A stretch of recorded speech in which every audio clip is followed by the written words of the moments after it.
Miracle Brokers is back. That's right.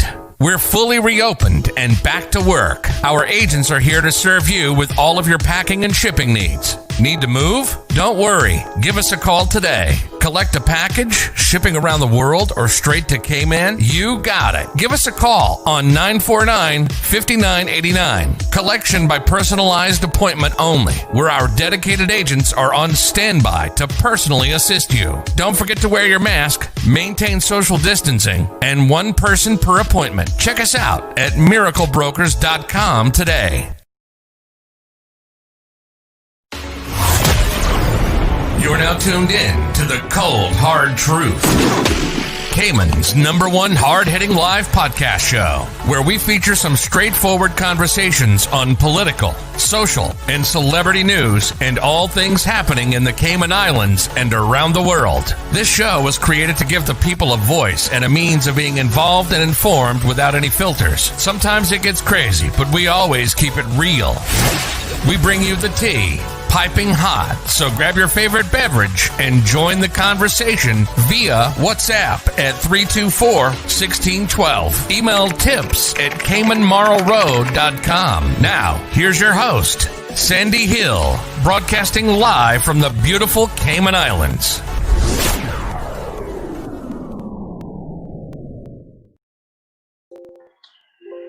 Good morning, folks. Welcome to another episode of the Cold Hard Truth. Today is Thursday. I always have to double check because the week flies by so quickly. It is Thursday, July the 9th, and happy Thursday. It is a beautiful day, and trust me, we are very fortunate to be living in the beautiful Cayman Islands. And I know a lot of you are tuned in from overseas. Of course, thank you for making this your go-to spot in the morning. I appreciate the love and support. I'm waiting to see Larry. He's normally tuned in from New York. I know normally there's someone that tunes in from Rotan. Give us a shout out.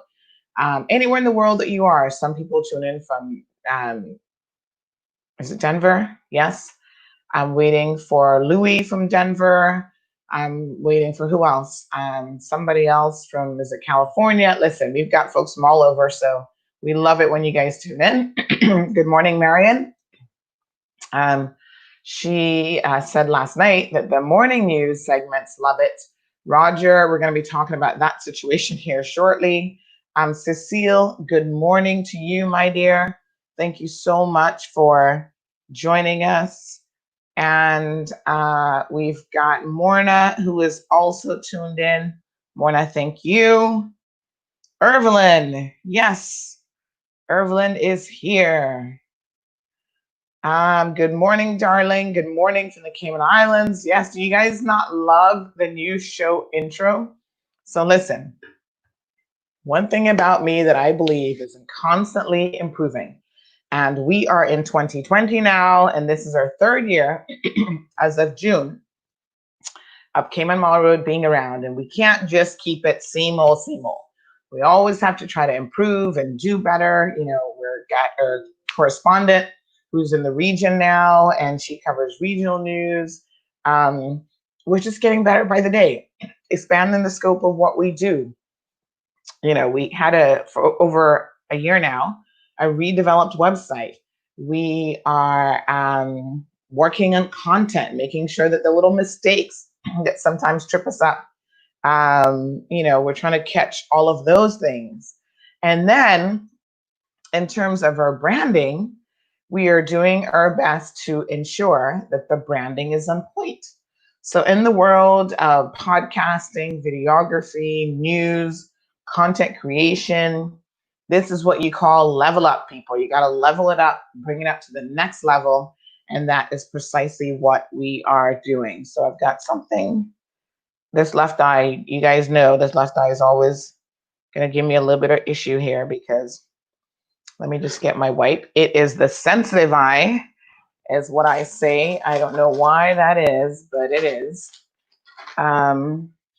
So I've always got to be a little bit extra careful with this eye, and I always put eye drops in this eye and stuff. So yeah, so we have got a lot of fun stuff in store for you guys for the next year, the next anniversary year for CMR. And we want to thank you so much for really allowing us to be where we are today, because I tell you what, without you guys, it really wouldn't be possible. The love and support that we get on a regular basis is absolutely amazing.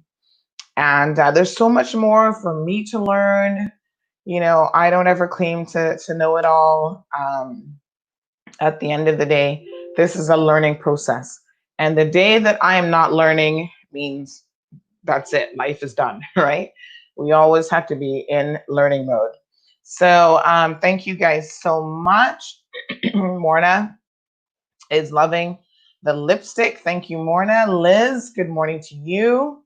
Paul, thank you for tuning in. He's got his tea ready and I've got my water ready, trying to hydrate. K-Man's finest. So yes, a lot is going on. Just having a quick look here. Right, okay. So big shout out to Dane and the crew over at Homeland Daily. They have an evening podcast show. You guys should go check it out sometime. The site, the Facebook feed is called Homeland Daily. And they had last night on their program, April Cummings. So you guys know April from Radio Key-Man. Give a big shout out to April, because April had a little discussion about, media and kind of what she does in the world of media, how she got started in media. And it's such a fascinating story. Like April, we have acquired more recently, to be honest, since I've started Kim and Mall Road, a dialogue. And, we have oftentimes just a little bit of conversation back and forth. But whenever we have a conversation, I swear she's one of those people that I could literally talk to for hours on end, and it would seem like just a seamless conversation. Like it's just transitioning from, whatever we're talking about. And she is just a super, super interesting person. And I think April appeals to me personally because we're probably similar in a lot of ways. I mean, people think we may be very, very different, but she's a very intellectual person, and she does tend to think about a lot of things. And I totally get that side of her, because I don't even want to say I'm a closeted nerd, because I'm just straight up a nerd, right? I love information. I'm an information junkie. I love learning. I love reading. This new era that we're in of like information constantly coming at people, that's what I live for. I love it. Hence Came on Mall Road, right? I love being in the know. And I love to know what's going on, sharing that information. And so I think we can relate certainly on that level. And the content and the level at which we can process information and take in information. So we would be the same kind of people that would sit down and watch PBS. You guys know how I love me a PBS, right? Or an NPR show, National Public Radio. They're one of the news sources that I subscribe to, and they have so much amazing information available to the public. And so, we are very much, the same in some respects. But we're different enough to still have interesting and fascinating conversations where when I'm conversing with her, she's going to make me think like, that's an interesting point, April. She's just one of those persons. I really love her. So she was on the show last night. It's Dean, Rico, and hold on, let me tell you the young lady's name. For some reason, I always forget the young lady's name. She's actually in New York. She's got an amazing poofy hair of like, she's always got her hair on fleek. And they all do an amazing job. And they just celebrated their 50th show last week. And you guys remember that we were there with them. So yeah, make sure you check them out. There's tons of content. They do like an entertainment report. There's so much stuff that they do that I think is good content. It's a great podcast. And in this space, there is something for everyone. I mean, listen, I actually tune in to and watch podcasts all the time. And so my tastes are varied. I think sometimes people think this is really weird about me because you may view me in a particular way and you may have me kind of like pigeonholed and okay, this is what Sandra does. But if you really understood me, I actually have a very diverse taste. So there's lots of things in terms of like content that I really, really love. Um, so it just depends sometimes on the mood that I'm in, So sometimes I'm like political junkie. Sometimes I'm just like entertainment. I told you guys about my guilty pleasure with reality TV shows. So sometimes I love to just binge watch the Kardashians. I'm into them, or something on Bravo. And I think, this is a diversity even within our own personalities that make us who we are. We're not like just like one dimensional. We are multi. Her name is Liz Charles. We are multi dimensional persons. And I always say, embrace all of who you are. So, and there are different types of friends. There are like some friends who every time I sit down with them, it's an emotional connection. Like I get them, their journey, their life journey on an emotional sense. And so we really connect on that level. And there are times when, I can know what they're thinking before they even say it. There are other people that I have a very business connection with. Like I love to sit down and talk about business and business growth. And, those persons could be business mentors in many respects. Um, so yeah, you have to embrace all facets and all angles of your personality. And I like April, I like Dean, I like Rico, I like Liz. They're a good dynamic team and they're doing this podcast that's very, very youthful and fun. So if you ever get an opportunity, check them out and see, what's going on over on their channel. So Captain William, what's up? Ciao. Kathy says, good morning, Sandy. Happy to see DVDL is finally open. Yes, my dear. My daughter's yet to hear from them on the license transfer. We put in the Dropbox over a week ago. They claim you will hear back in 48 hours, which is not true. Well, I think it's possible that they could be busy. They've been busy, trust me. So we'll find out. I mean, I have done some stuff with them during COVID. And I didn't necessarily keep a very strict view of the time because I know, sort of what we're going through. But I think at the end of the day, they have been doing a fairly good job making sure that they contact people. I renewed my license. And I know at some point they contacted me and they just wanted to verify everything. I think that might have been last week. And they indicated that they'd be sending out my license to me in the post. So, yes, they are reopening on Monday. This is one of the things that we had on our discussion list for today.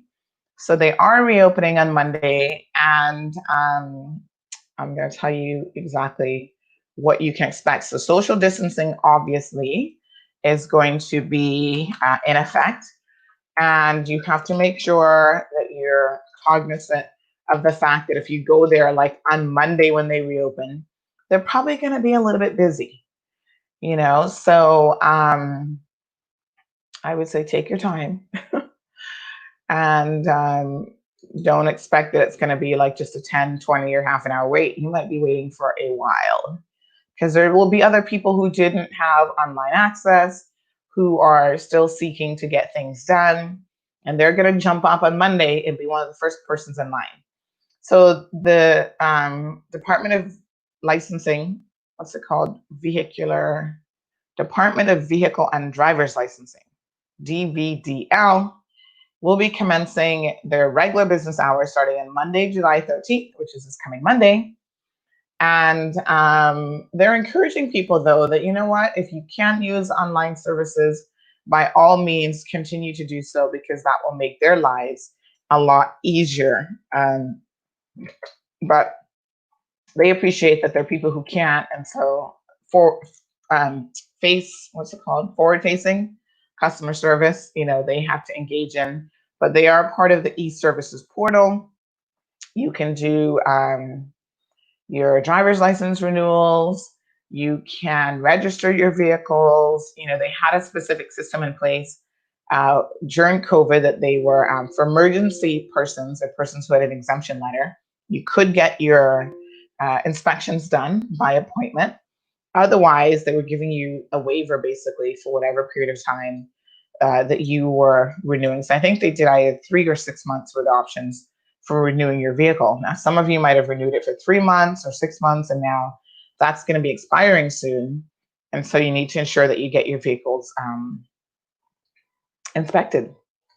So all locations will be reopened, including the one in Breakers and West Bay, 8:30 a.m. to 4 p.m. for the main location, which is on Crew Road.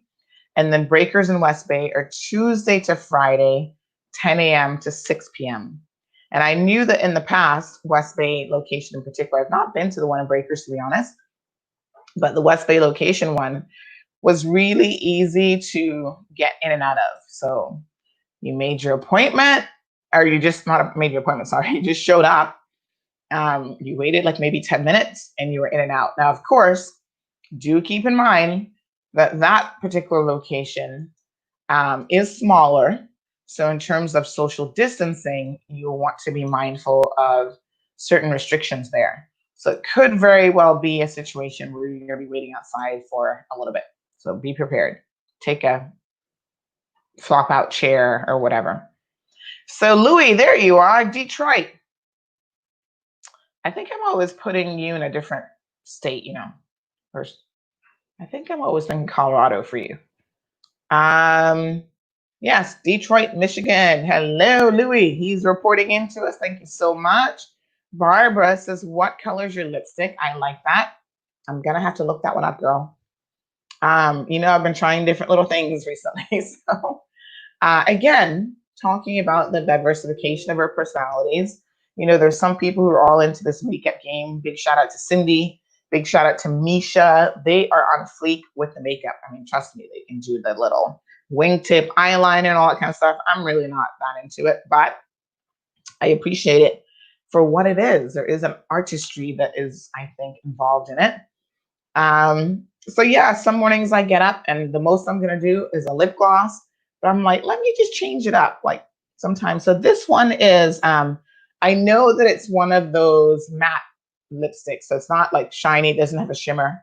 So normally what I would do, because I do have very dry skin, including my lips, is I will actually put a little, like if I'm going to go out, I'll actually put just a little lip protectant, lip gloss over it, which would kind of give it like an additional level of moisture. And so it might even change the color a little bit, but I'll let you know. It's definitely a matte lipstick. And yeah, so Carol says, I have to collect my new plates. May have to take the whole day off of work. Yes, to join that queue. My friend did her renewal online and never received the license through the post, then got ticketed by the police for out-of-date license sticker. Say what? No. If you were able to produce your receipt that you had submitted, your license, then there should have been no reason why you would have been ticketed. So Carol, she should not pay that ticket, first of all. She should go to court. And I know this is going to be a pain in the you-know-what for her. But as a matter of fact, Carol, I want you to tell me when precisely she got ticketed. Because, the commissioner had set up this system where people who were getting COVID-related tickets and stuff could contact for them to just verify that that officer had gotten it right. Because unfortunately, a lot of officers just don't get it right. A lot of them don't know the law, despite the fact that they're there to enforce it at some level. And some of them are just asses. I mean, let's just be honest, right? They just want to give somebody a ticket because maybe it looks good on the books. Like, oh, you've been working hard because you gave out 50 tickets today. But if 45 of the 50 tickets are not really going to hold up in court, maybe not. So get me some more details on that, because I think as long as you had your receipt demonstrating that you had paid and you had renewed it, they were not supposed to ticket you, which is, what we understood the position was, because she can't control whether the DVDL sends out her new license in the post or not.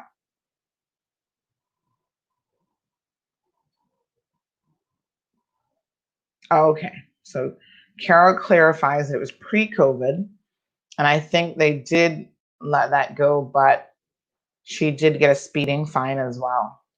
Okay. Well, you know what happens when they pull you over? They're going to try to pull you down for every little thing.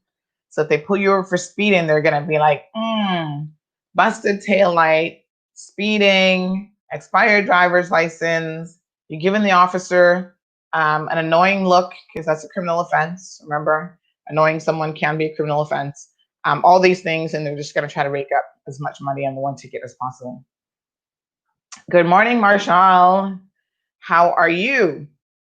The district clinics for health services, they are also slowly reopening. So they have expanded their hours.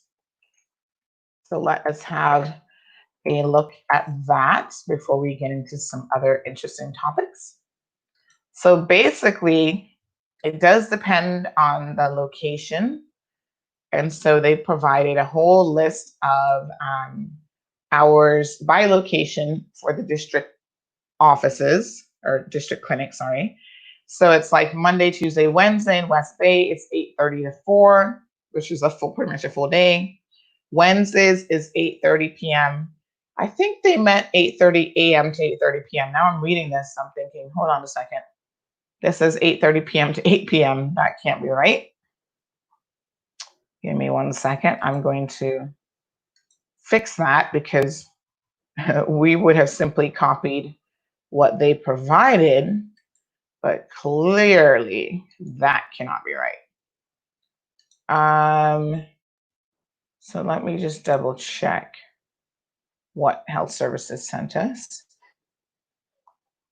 because it looks like somebody had a little typo in here. Yeah, so it says, yeah, on the first one for West Bay, they have PM instead of AM. So let us fix that for them. It should be 8:30 a.m. That's why you gotta read, even when you copy and paste, folks. Gotta make sure that you're reading. Yes, so they've got some new amended hours. And pretty much it looks like to me that they have returned to just about full operations. Bodden Town Clinic has reopened. They've even got Saturday half-day hours. East End. The Cayman Islands government has district clinics all over the place. And I find, sometimes I go to the Bodden Town one, that it's a lot easier to get in and out of these district clinics if you're doing something just kind of very, very straightforward. There's no harm in going there. Listen, the district clinics even have the dentists that go there. And a lot of times it is much easier to get an appointment with the dentist at those locations. And it's the same people that they have in Georgetown. All they do is once a week, they rotate them. Like you might have a different person every week, go to a district clinic and they set up shop there. So good morning, Sophia. Thank you for tuning in. So yes, GP in Georgetown is by appointment only. So you call and you book your appointment with them. I wish they would have given the direct phone number, actually, to get through to the clinic there, the GP clinic. Sometimes they get a little bit busy, but they do have Saturday hours from 1 until 4 o'clock now. And acute care clinic, they have got some walk-in hours now as well. I wondered, is the acute care clinic, is that, I guess that's not A&E, because A&E has to be open 24/7, right? So I don't even know where that is. And what falls into the definition of acute care? We may have to ask some questions after all. So yes, slowly government themselves are starting to reopen certain critical services to the public. So, stay tuned for that. Everyone wants to know when passport office is reopening, and I suspect they will follow suit shortly. But I gotta be honest, a lot of government workers have been working from home, you know. So yes. Okay, let's have a discussion now. I'm just checking on this young lady here. We had a young lady who was terminated from the Kimpton, and she wanted to come on the show this morning. She reached out to us, and she indicated that, she feels like she has been unfairly dismissed, and there are other employees who have done far worse things than her, and they still had their jobs, including stealing, allegedly, and so on. And so she said, I want to talk about this. I've been wronged. I felt like I was a fairly good employee. She did admit to having some issues initially coming to work every day on time because she is a single mother and had to sort out something with her son. But she was there for 2 years, and they ended up letting her go. And she's like, she really enjoyed her job, and she just wanted to highlight some injustices that she feels occurred, and why she was eventually let go. So unfortunately, this morning she called and she was concerned about her identity and whether or not we could somehow protect her identity. Now, here's the thing, folks. When you decide to speak up, we do give you different ways in which to do that. A lot of people are afraid of speaking out. We have another case of an alleged sexual harassment in a government department, or they're not a government department. They're like a government affiliated company, let's call it that way. Alleged sexual harassment, which we hear some horrible stories about in a lot of government-owned companies, including Cayman Airways. We're going to talk about Cayman Airways hopefully soon. So I've got some very interesting information that has come to my attention about Cayman Airways, and the way that they treat their employees is not always nice. Thank you, Sam, for confirming that acute care clinic is the GP walk-in clinic. Got it. Okay. I wasn't sure, because then they had the GP clinic listed separately, but then they do have walk-in hours, so that's what that is. All right. They've got the just regular GP by appointment only. And then they've got acute care clinic, which is GP walk-in. Okay. Right. So, this young lady reached out to us. We give you options. Sometimes we get that you can't put your face to it. You're making certain allegations that you are fearful there would be some serious repercussions. And so, yes, you come to us, we will ask you for evidence to back up your story. Or if you have more than one employee that is willing to come forward, hi, Rosita, and provide information, we ask you to do that, because collaboration is a confirmation from different people within an organization is a really important way to kind of fact check and to see what is going on. So in this particular case, this young lady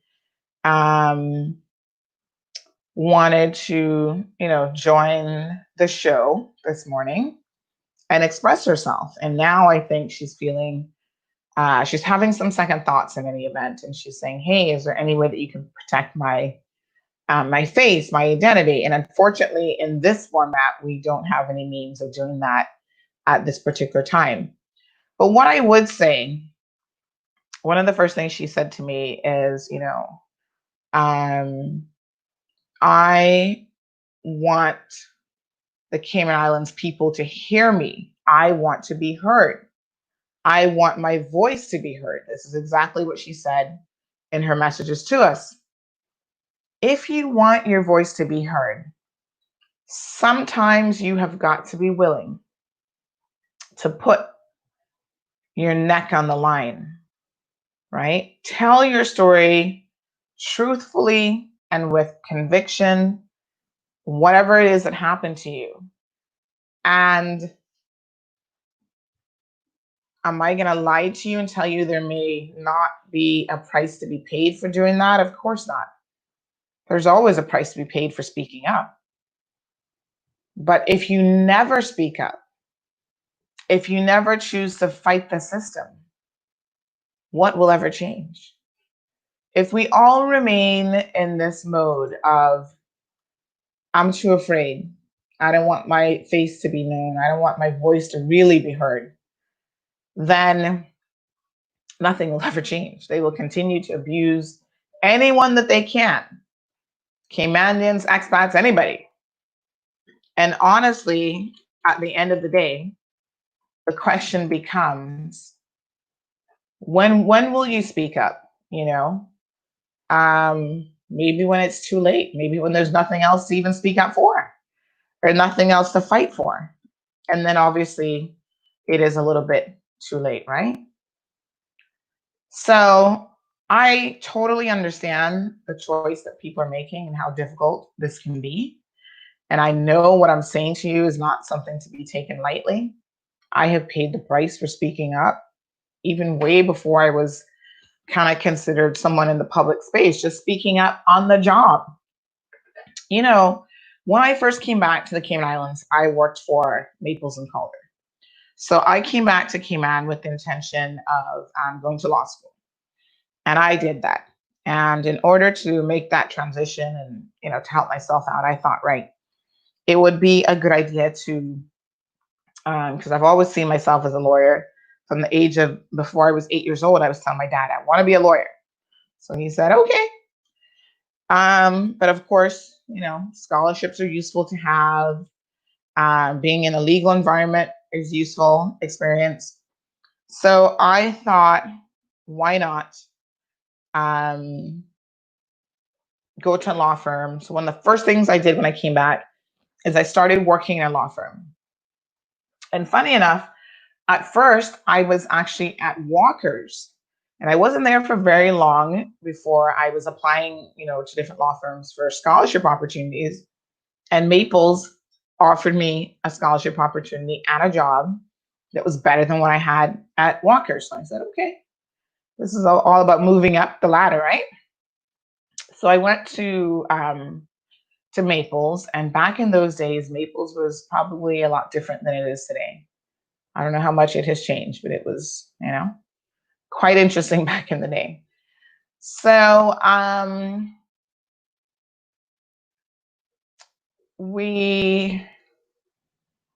there were times when people would come across certain issues and I would see certain things and I'd be like, well, this isn't right. This isn't how you should treat people. And so I would end up speaking up about personnel issues and how I saw other people being treated, not even myself, right? And then I would be the one like, well, why are you speaking up? Why do you care? As a matter of fact, I'll never forget, I had one partner, Caymanian, she was a partner at the time, and I think she was the only female Caymanian partner at the time. And she said to me, listen, Sandra, if you want to make it in this corporate environment, you have got to recognize that you cannot take on everybody's issues. So you can't be a defender of other people. Let them defend themselves. And I'm thinking, but sometimes people are not capable of defending themselves. The other thing that I came to recognize in very short order is that people can be capable, but they are so fearful. So when you get together, yeah, we're going to go to the staff partner and, we're going to have this discussion. We're going to put forward what's really happening with, the employees or this particular partner mistreating his staff or whatever. Everybody's like, yeah, let's do it. And then you walk in there and you look behind you and you're the only person that's there. It's like when when you're in those Western movies and you've got the, what do they call it, the dust balls or whatever, the timbo, what do they call them, the little weeds that are like blowing in the wind, because nobody else is there with you. You're there by yourself, and you actually hear the music as though you're in one of those Western movies. So I understand, young lady, why you're afraid, and I get it. And I understand why so many other people are afraid in this country. But nothing, nothing, nothing, nothing will ever change if you do not stop being fearful. What do you have to lose? You've already lost your job, right?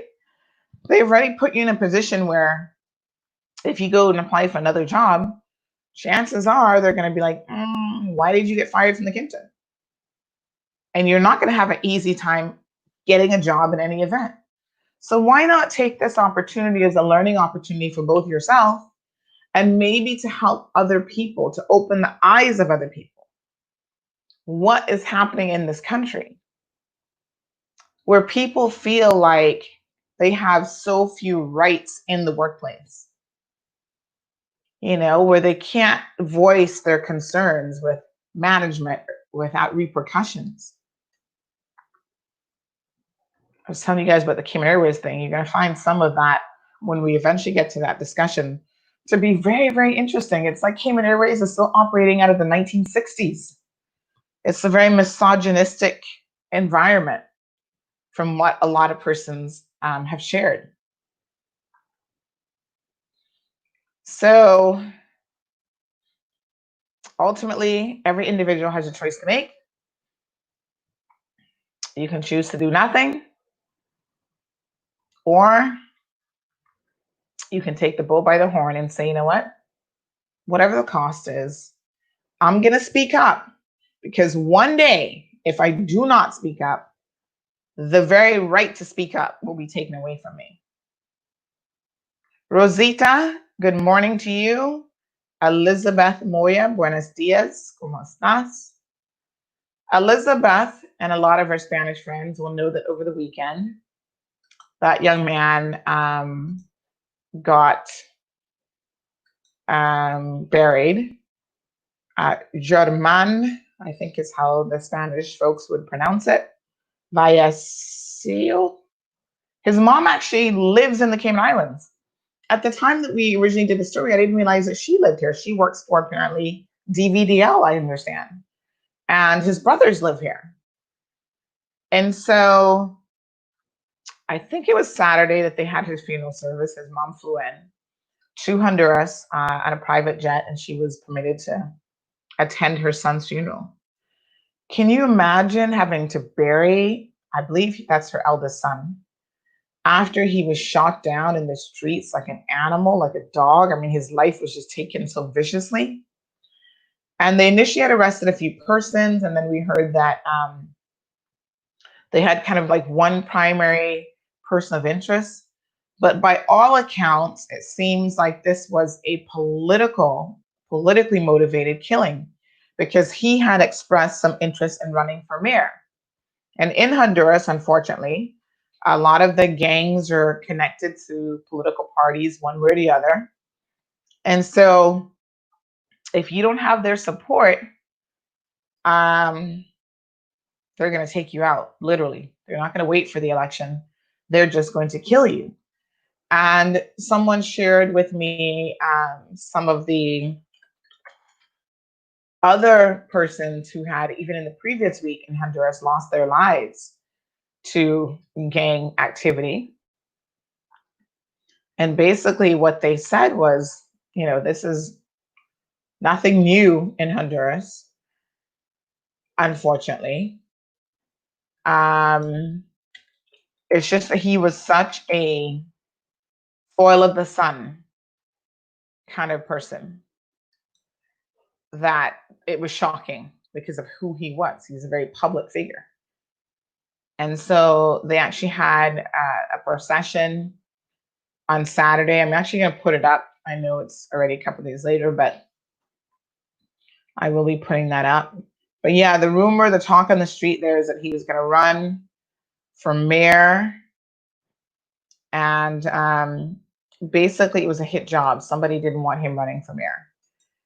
And apparently, that my sources tell me that there were 5 persons already in custody, 3 gunmen and the getaway drivers, 4 men and a woman, all said to be from San Pedro. And I guess if you're from Honduras, you will know that San Pedro is considered, I don't know if it's the gang capital of Honduras or what, but it is a very, very dangerous city. San Pedro Sula, I think is the full name, Honduras. And I believe San Pedro is actually the murder capital of the world. Yes, let's go back here. We've talked about this before with other countries. You know, people do statistical stuff all the time. And one time Jamaica held the title some years back. It was held last year by San Pedro Sula, the murder capital of the world. And it says, who made it that way? And there's a very interesting article that was published in June of last year about San Pedro, talking about the poverty and stuff that's there. And it's crazy. Yeah. Honduras City is world murder capital. And you can look it up, and it's like dozens of newspapers call it the most violent city on earth. And it's crazy. So there's a lot of interesting coverage on why that is. You know, people trying to figure out it's a combination of poverty and drugs and, you know, a certain mentality that will probably be very difficult for Honduras to ever get out of.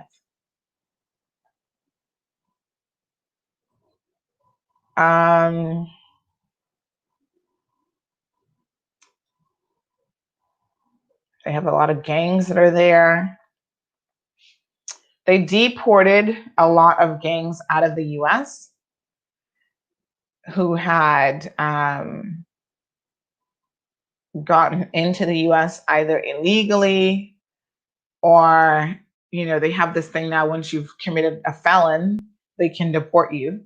And so US policy changed in the mid 1990s that allowed gang members to be deported. And that deportation, especially to Central America, where a lot of these persons were from, really increased the level of crime in those countries. But I mean, obviously they're Hondurans, right?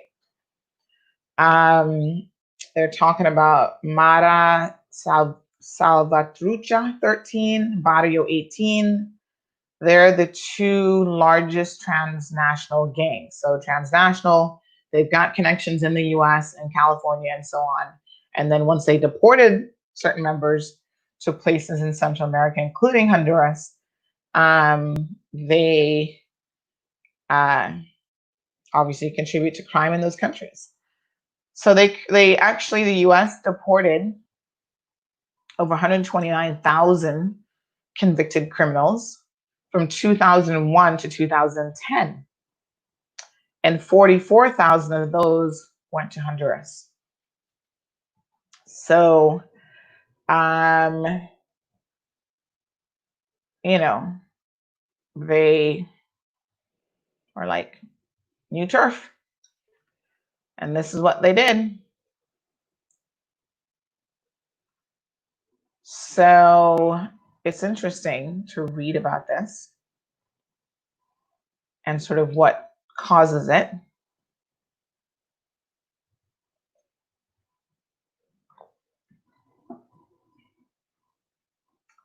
Here's what it says that is so interesting, this article that I'm reading. It says there is indeed violence in San Pedro Sula, but that violence has a long history. and is intimately tied to the city's relationship with the US. That relationship is so close that the most basic decisions affecting the lives of its residents have been made by powerful Americans. Mm. The first was Samuel Zemurray, who founded the Cuamel Fruit Company, eventually became the head of the United Fruit, which we know today as Chiquita Banana, or formerly Chiquita Brands International. A Russian immigrant who settled in New Orleans, Zemurray started as a banana importer in 1898.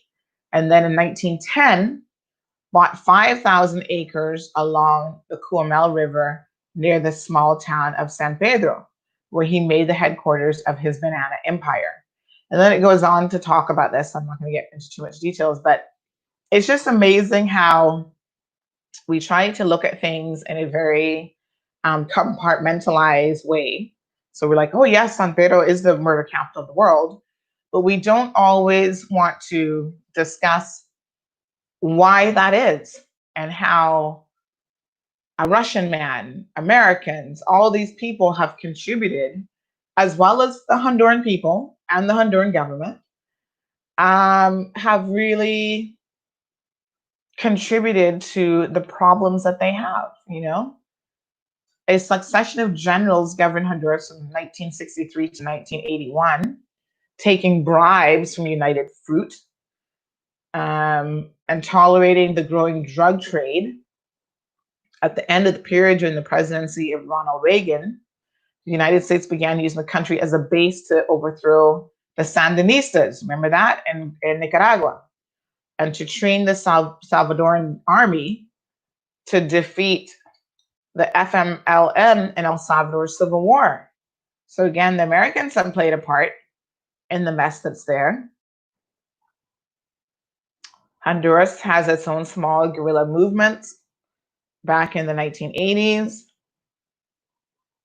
So it's fascinating, and history will teach us one thing, that if you do not know your history, you cannot learn from your history, you are doomed to repeat it time and time again, and it doesn't matter in what country, right? So here we are in the Cayman Islands. Let's bring it full circle here. We're talking about Caymanians who are feeling disenfranchised. This is what they're saying. They're saying we're having to deal with these things in the workplace, being treated like second-class citizens, being subjected to all sorts of things. And people don't get the historical connection of where this comes from. So I know when we were talking about racism and race relations, that made a lot of people uncomfortable. They're like, I don't want to have that discussion. I don't want to accept that there's racism in the Cayman Islands. I don't want to accept that we've ever even had slaves in the Cayman Islands.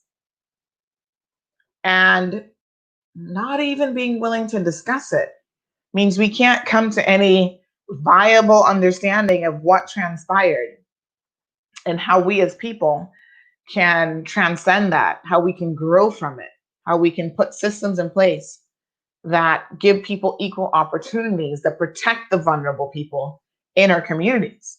If we believe that everyone has the same equal opportunities and the same playing field, then nothing changes. But that actually isn't the reality now, is it?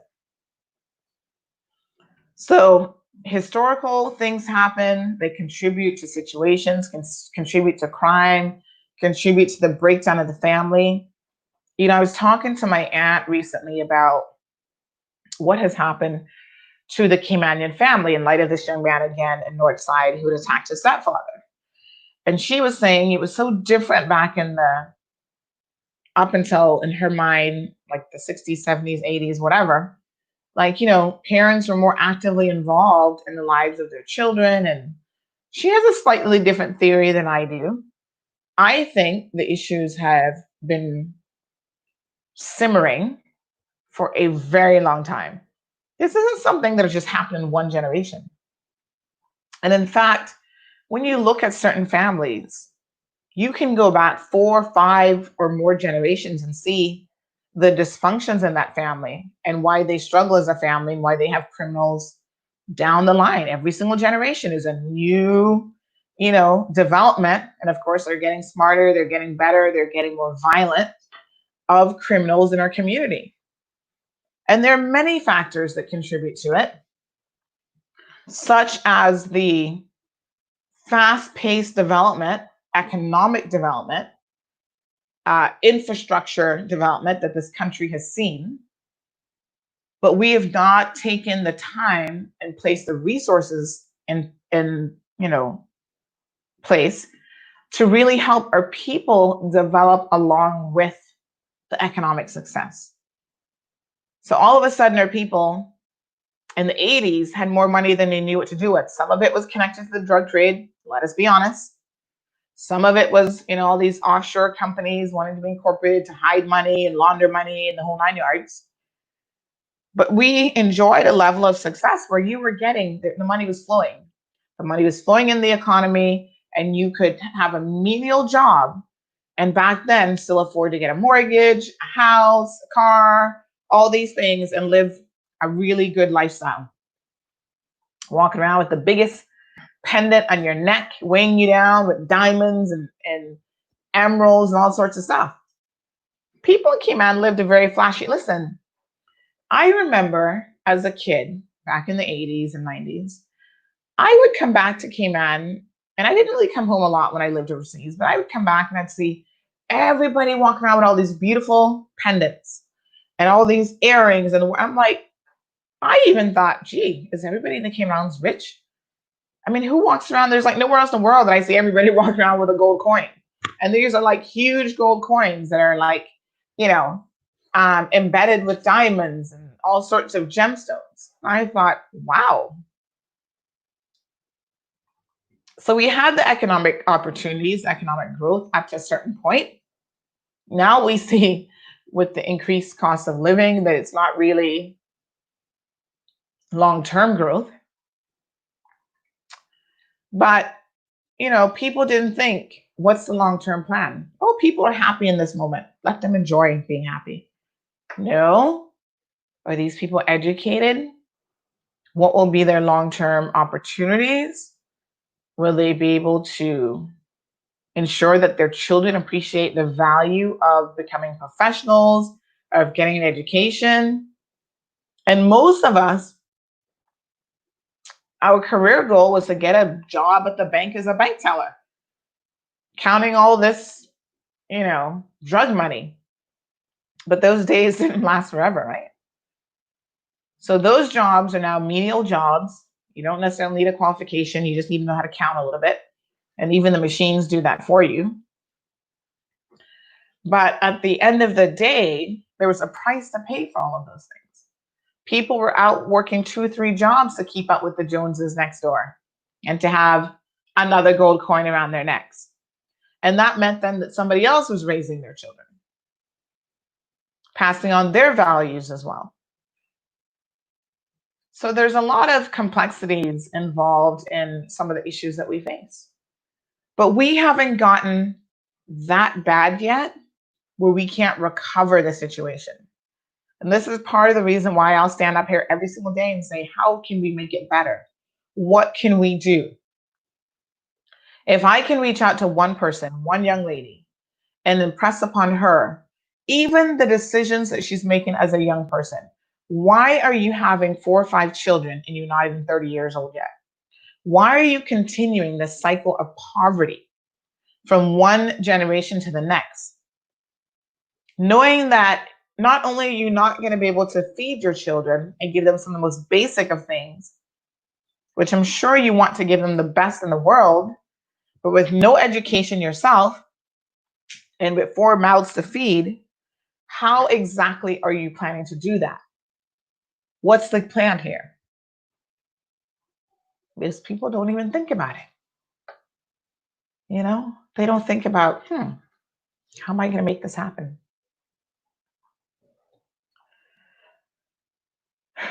It's a recipe for disaster, quite frankly. And every time I see a young person who has gotten pregnant and they don't have a piece of paper in their hand, I cringe at what their future will be like.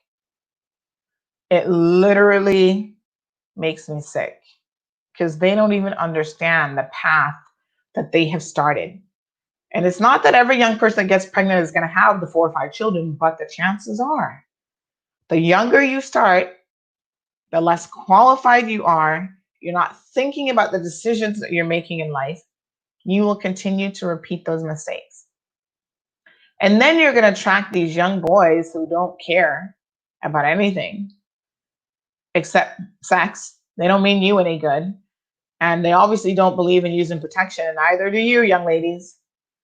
And you're just going to go around breeding like, I don't know what, like rabbits. And let's be honest, the vast majority of time, the people who have the most children are the people who can afford them the least. For me, I'm like, having a child is like the most important decision in the world. I'm not ready. I can't afford it. I don't have this in place. I don't have that in place. I was overthinking it to the point where I almost didn't have one. And the people who need to really think about it are not thinking at all. And so that creates a multi-generational situation with poverty. I see it in Cayman. It's entrenched in Caymanian families. And then on top of that, we import so much poverty. So we're going to go overseas to countries who have their own set of issues that oftentimes are far worse than ours. And those are the people, because listen, like attracts like.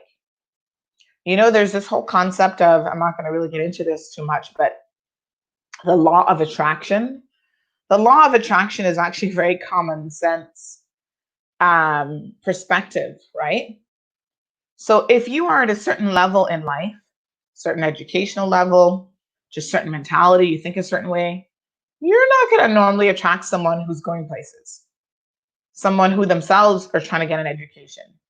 You're going to attract people who think just like you. You're hanging out in that circle. Those are people that you're exposed to. That's who you're going to come in contact with. So that's who you're going to be pairing up with to even have children and have families. And a lot of those persons are coming from neighboring countries and halfway around the world where there is real poverty. I mean, we have poverty here, but this poverty is like a different level. And where you will have almost like a convergence of stupidity amongst people. You know, like attracts like. And so I'm shocked every single time I see people getting into these marriages that are often marriages of convenience for the other person because they just want to be able to stay in the Cayman Islands. And literally, that person is not going to improve your life in any way, shape, or form. They bring nothing to the table, except they're probably going to end up cheating on you. They're going to have outside children because really they're only, like I said, trying to up their status in life. And they're using you as a Caymanian woman or man or whatever to do that. But then you have to incorporate a lot of what they are bringing to the table. I'll never forget, I had a Caymanian, he's actually a Caymanian businessman. And he has one child with this woman from Honduras. And he said to me one day, you know, Sandra, his daughter's now an adult and whatever, so they've been together a while. He said, you know, if I had to do it all again, he has a first wife who was Caymanian. And he said to me, if I had to do it all again, I'm not so sure that I would have jumped into this relationship. The fact that it has lasted for as long as it did, but he's like, you know, even the way that we raise our children and the things that my daughter has been able to do in her lifestyle really diverged greatly from how I was raised and the values that I believed in as a child. But because I married this particular woman who happens to be from Honduras, she came with her own set of values and things that she allowed her daughter to do at a very young age that I didn't agree with. And I thought, isn't that interesting? And he's still married to the woman. So it's not like I'm sure he loves her and there's a bond there and whatever. He's just saying in a practical way, he can understand the influences that have happened with his own daughter and how now those influences will be passed on from one generation to the next. And it doesn't seem like, in his opinion, he was of the viewpoint that they were very good influences. So listen, I believe in diversity. I'm married to a Jamaican man, and I understand what that means if he was of a certain culture. Even within Jamaica, there's different subsections of Jamaica. So if I went and married someone who's like the dance hall king of Tivoli Gardens or Kingston or whatever, that would be bringing certain values into my life and certain values into my family. And the question then becomes, is that what you actually want? But you see, not everyone thinks about these things at that level. Most people are like, yeah, the person's cute. You start hooking up, you start having sex. Next thing you know, you're pregnant. Next thing you're like, oops, I got pregnant. It's like the Britney Spears song, oops, I did it again. And then you're like, well, since I'm already pregnant, you might as well just stay here.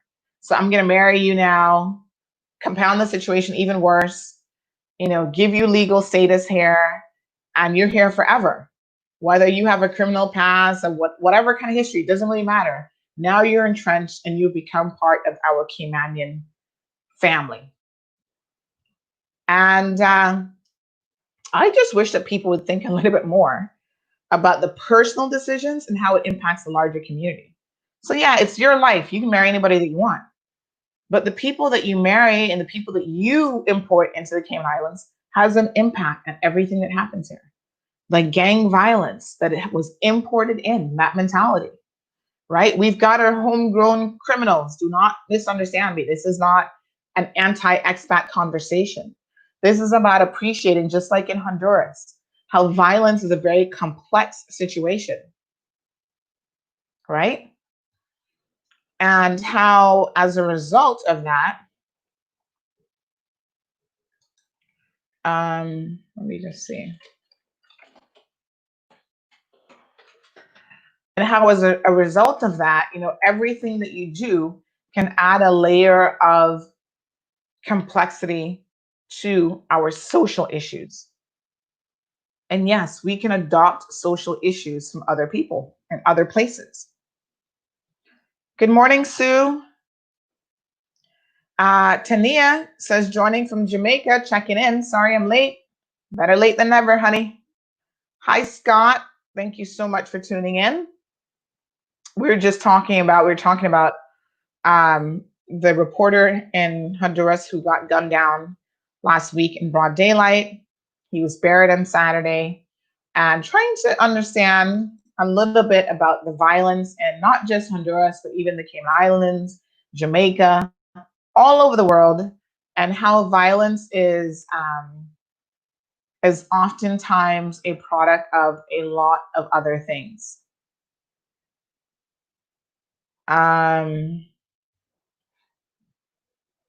This is such a fascinating article. I'll put the link in it, but say, for example, it talks about, to keep women from getting pregnant and leaving the factory to have children, the U.S. aid funded the Honduran Association for Family Planning, which established contraceptive distribution posts in 3 factories.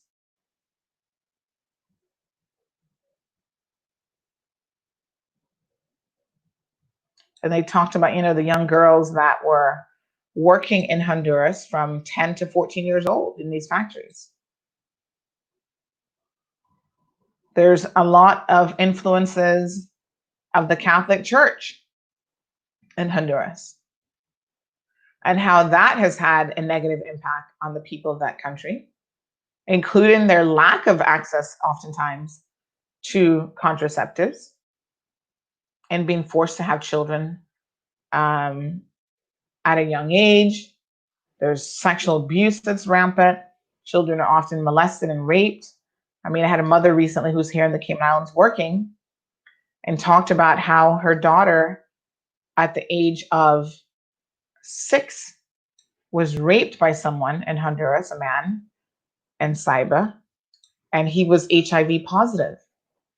And so now, in order to afford the cocktail of drugs that she has to provide her daughter, who's a little bit older now, just to have an opportunity to live, she has to leave her daughter and leave her other children in Honduras, again, at the mercy of other people to come to Cayman and to try to work in order to have enough money to afford these drugs.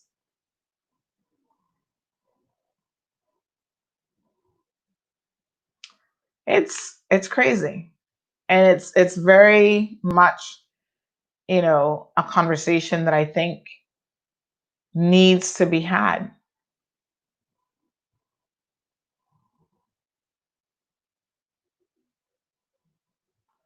There was a Pew Research Center reported that 96% of Hondurans deported from the US say that they migrated because of grinding poverty. Even if they don't fear being beaten or murdered, you still don't want to be poor and hungry, this says. So a lot of them try to flee from the violence, and they go to other countries. Even here in the Cayman Islands, we have had Honduran gang members come in, unbeknownst to us. We haven't been keeping up very much.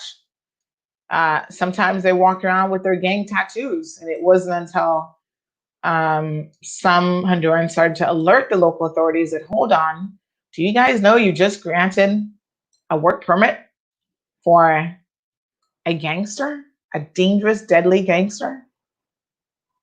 And then it becomes impossible for immigration to try to deport someone once they have done this integration into Caymanian families. So the first thing they're going to do when they get here is grab on to a Caymanian girl in particular, or a man, and have a child, because that child will secure your rights in many respects. And so then that adds a level of complexity. And it's so easy to jump on a plane, on a boat, come here legally, but most are coming directly in Cayman Airways, enter a country, and we have no clue. Remember Miss Stephanie Brooks, her son? So sad.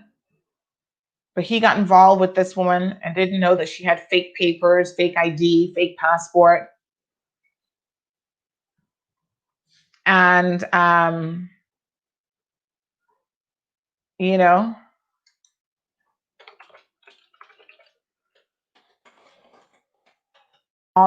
all sorts of fake things. He ended up committing suicide because of the destructive nature of that relationship. And then earlier this year, was it?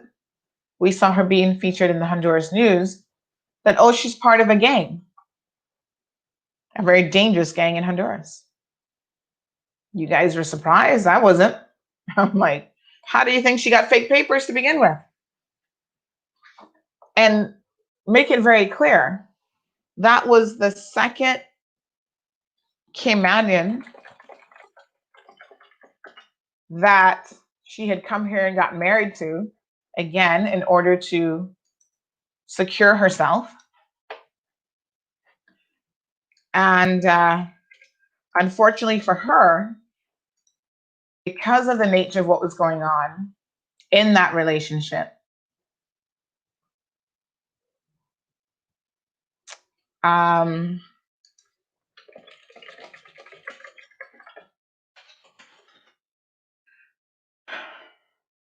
poor Alric ended up committing suicide, and a lot of what he had been enduring then came to light. And she was charged with bigamy, and thankfully she was deported. But you know how many people are here that are brothers and sisters and uncles and have connections to really dangerous gangsters in Honduras? And then they give them the opportunity to come and visit. I know a young lady who had a baby for a guy from Honduras. And again, you don't know people. You don't take your time to really get to know who they fa abroad. We need to have a special segment. Who you fa overseas, like locked up abroad? Who you fa abroad? Get to know people and their families. Don't just allow someone to jump on you and be like, oh yes, let's go get married. No. So this young lady, she's not Caymanian, she's from Europe. Had a baby, got pregnant, decided, well, all right, the right thing to do is to apparently to get married, which isn't necessarily the right thing to do, but our guest is trying to join us, by the way.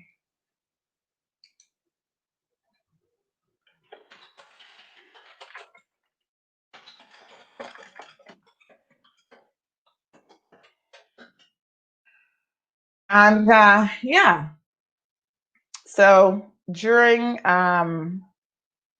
there were some issues, I think, with her permit or something, and she had to go to Honduras a while and await that permit approval process. And it took a lot longer than she thought. So I think she was there for like maybe 4 or 5 months or even 6 months. And let me tell you something, what an eye opener. She's like, oh my God, I had no idea that my boyfriend, now my husband, they're all like gangbangers. They have a lot of gang connections, and they're, the father has had to hide out in some places in Honduras because there are people looking to kill him.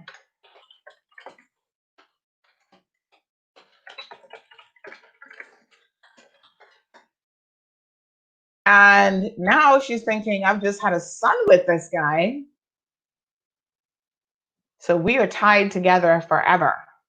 And one day my son's going to be like, yes, I want to go to Honduras and hang out with my dad's family. And what will be the influences of that on their child? It's just crazy. Not taking your time and not looking into certain situations. Tania says, when I was living in Cayman, only persons from other contact used to, I think maybe she meant country, used to try me bad. Cayman people are very loving and caring. Well, like anywhere in the world, we have some that are and some that are not. I'm not trying to say that Caymanians are all that way. I would hope that the vast majority of us are. But of course we got bad Caymanians. Listen to me. I'm not going to sit here and lie to anybody. Tania says, so I'm living in hell. How can I get in contact with you? You can message us here on Facebook. That would probably be the simplest way. Sharon, any update on the email you sent to Fidelity yesterday? Sharon, not a single word. Let me double check. And I tell you what, let's take a quick commercial break, because what I do want to do is I want to see if I can help our guest get sorted out with joining the show so that we can speak with her. And then we can see if we can get her sorted out. Morning, Debbie. Hi, Catherine. Yeah, Catherine says she'll be back, that gangster girl, using another fake name. It's crazy. Good morning, Julianne. So let's take a quick commercial. I'm going to cue that up, and let me just see if I can get a hold of the young lady who's trying to join in to talk about her employment issues. Okay, so give me 1 second. Let's play the national song that gives us a little bit of time to hopefully get her sorted out.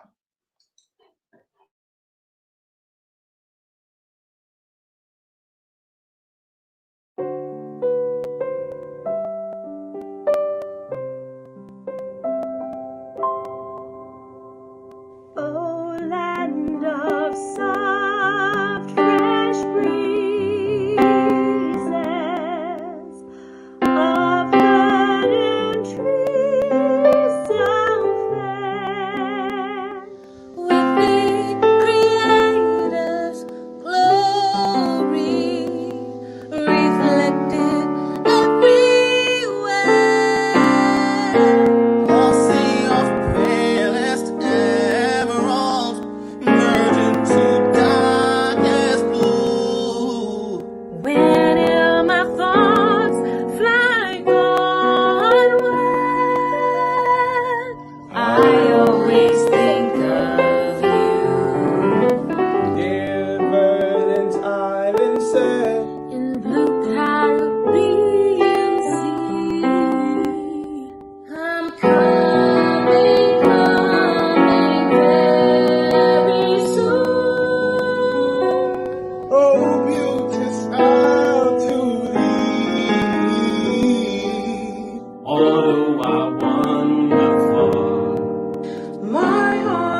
Miracle Brokers is back. That's right.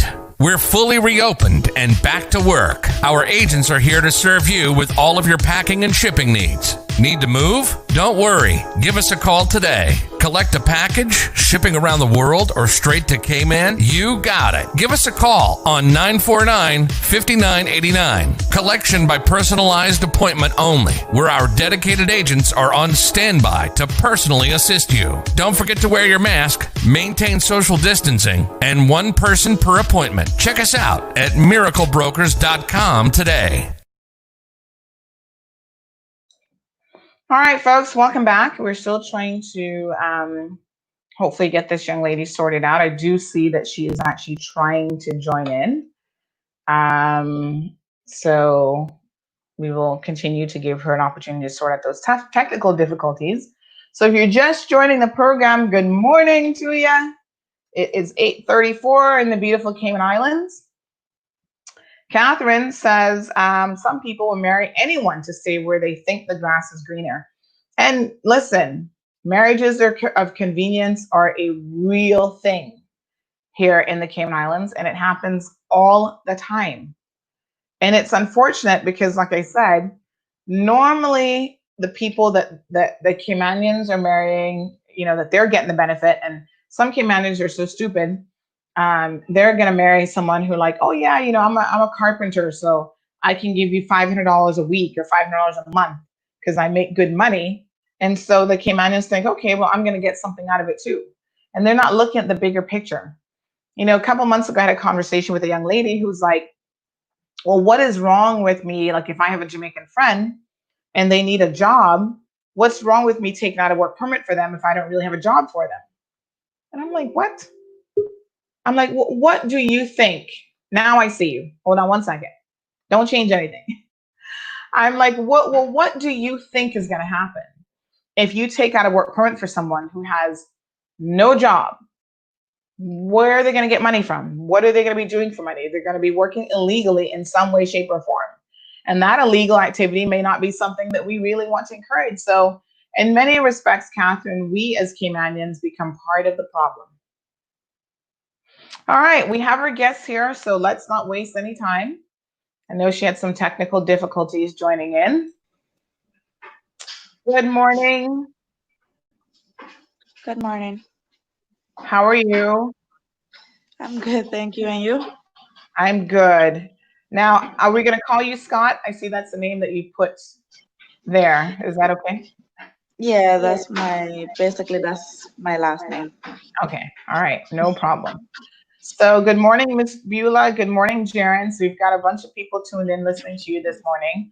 Now, you contacted us yesterday to say that you really wanted to share a story of what has happened to you in the workplace. And first of all, I want to applaud you for having the courage to come onto the program and to discuss your story. And we're going to hear all the details of what has happened to you, right? Because I was saying earlier, I don't know if you were listening to the program or not, but I was saying that I understand why people are afraid to speak up. Cayman is small. Sometimes you end up blacklisting your own self in a sense because you dared to have a voice. But you said to us yesterday that you want to be heard. You want people to listen to you. And I found your very first comments to be very, very striking. You said, I want the Cayman Islands people to hear me. I want to be heard. I want my voice to be heard. And I think that that's important. And I wish more people had the courage to say that and to actually do it, because nothing will ever change if you do not speak up.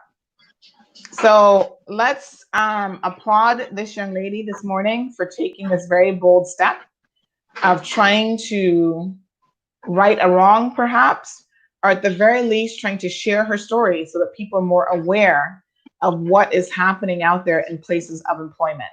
So tell us a little bit about your history with this company, how you got started and how long you're working there for. I used to work at the Margaritaville, but I left there because I thought Kimpton was a better opportunity for me, and I Mm-hmm. wasn't making enough money. And basically, as a mother of two boys, Mm-hmm. is I don't have that support, so I do everything myself. Right. But I started working at the Kimpton. I was there for 2 years and a half. Um, Okay. as a mother, you know that a child, your son, or however you want to put it, like they will get sick, is basically part of life. Yeah. So I'm not gonna say that I didn't have my wrong on Mm-hmm. missing work sometimes because of my kids, because both of my kids are basically my older son. He is gonna be 6. He basically have seizures when he Mm-hmm. gets sick with the high fevers and everything. My younger son have this condition of asthma and he have skin condition. Mm-hmm. So So you've it got ba- two. Let me just understand your situation, right? You're a single mother of two young boys. You're trying to do this on your own. One has asthma and a skin condition, and then the other one, whatever he's sick, he can have seizures when he has a high yeah. fever, which that can actually happen to. You have to be very careful with children because that can happen to children, with high fevers, and that's why you want to keep fevers under control. So where are the fathers of these children? You're not in a relationship with them. Do they help you out in any way?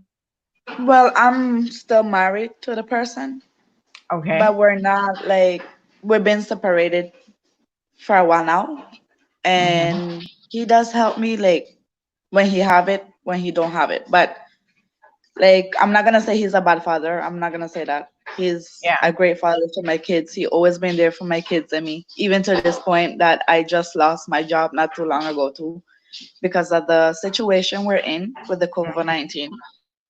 Mm-hmm. But um, yeah, pretty much I would say I'm a mother and a father to my kids because they be with me 24/7. Yeah. And that's So hard.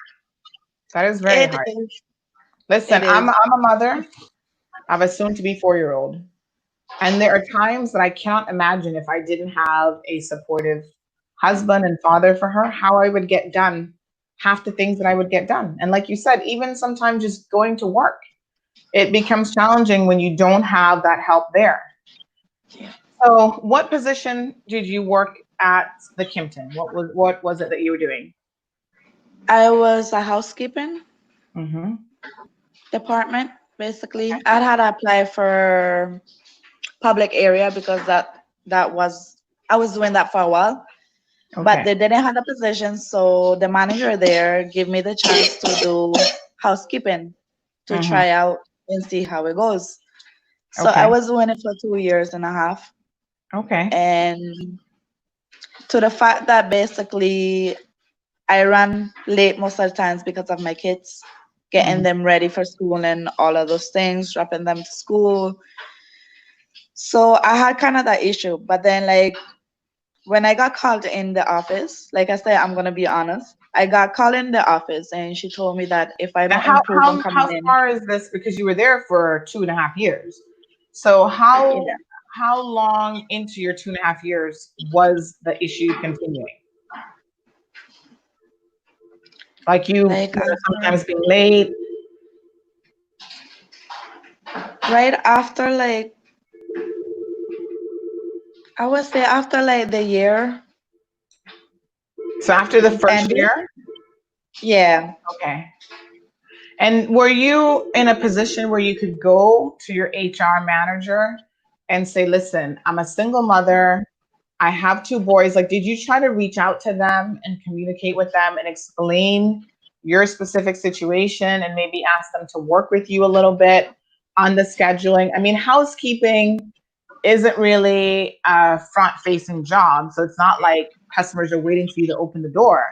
But I guess if you're working a shift and your shift says that you come on at 9 a.m., your employer is still waiting for you to come on at 9 a.m. But did you make any efforts, when you were late? Were you calling in to say, I'm running late to your supervisor? Were you trying to make them understand your situation? Were they willing to work with you in any way? Explain those things to us. Well, I always used to call because the manager that's in charge there of the housekeeping department, she is basically Spanish, just like me. Mm-hmm. And I had her number straight to for me to direct her because I didn't really like the fact of me like with a supervisor. So I decided to basically every time I had an issue with my sons or something happened or an emergency happened, I basically would call her or text her and let her know that I was gonna be late or I can't make it. Mm-hmm. But she was okay to the point. Like till the end I got fired. Mm-hmm. And then like I said, it was rough because at the end of the day, I just don't understand how a person would fight their own kind. We come from the same place. Where are you from? And Tell me where you're from. I was born in Honduras, but I was raised in Cayman Islands. My Okay. family, I have family in Cayman. Half of my Okay. family is from here in Cayman Rock Mm-hmm. and back home. Yep. But it was hard because she used to treat me bad. Like Mm-hmm. she used to yell at me and she used to like threaten me saying that if I want to lose my job or if I want to go home, I must just leave my stuff and go home to my kids because I'm not doing my job right and stuff like that. So Mm-hmm. like things like that got me to the point like it got me down. Mm-hmm.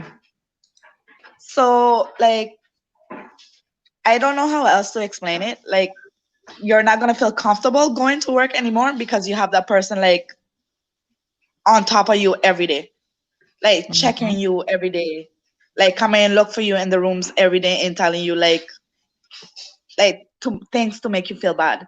And I didn't like that. Okay. But like to the end of the point, like at the almost at the end of the year, basically, like I would say, Mm-hmm.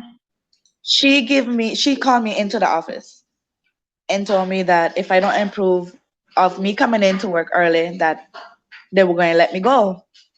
So she was telling me that like over and over and over and over and over again to the point like it just happened. When I started improving on coming into work early and I got that help from my family, like my mom, with my babies and everything and their father of my Mm-hmm. kids. To my point of view, I started improving Mm-hmm. on coming into work early and showing up to work early. And I used to finish my work early at the same Mm-hmm. time. So then what really hurts me was that one day I came into work and I was the first to go on the floor to do my job. And then right when I was cleaning, it was like a checkout because someone needed the room. They never allowed me to finish my work because they called me in the meeting to tell me that they had to let me go and that was it. Like that's all they told me. So when I was there, And when they was never this? gave When me. did this happen? This happened like in 2019. Okay, so last year. Yeah. Mm-hmm. And they never allowed me to like talk. So Right. every time I asked them what was the reason they fired me, because I even told them, I say I improved. I came into work early. I started to call enough work because of my kids. Like I did everything right. And they never give me an explanation why they were firing me at that time. They just let me go just like that.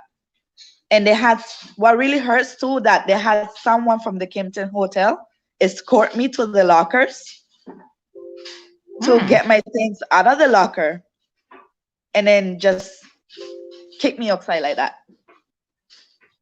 I mean, have you heard of them firing other people before? Is that standard procedure? Do they normally do that? No, no. Okay. I guess I'm the only one who went through the bad experience as a Caymanian. And right after they fire me, basically they got somebody else in a work permit.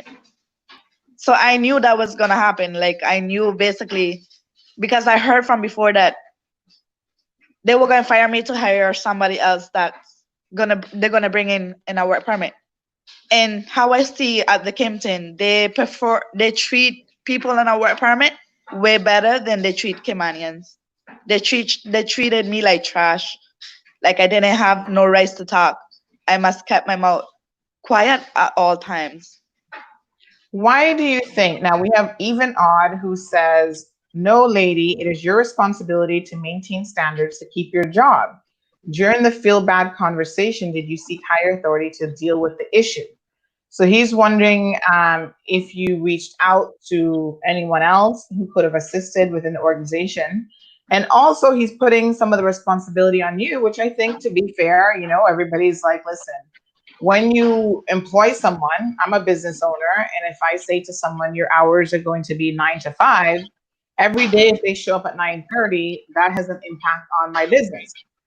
So I'm sure you can see it from the perspective of the Kimpton, of your employer, how maybe they were having some issues.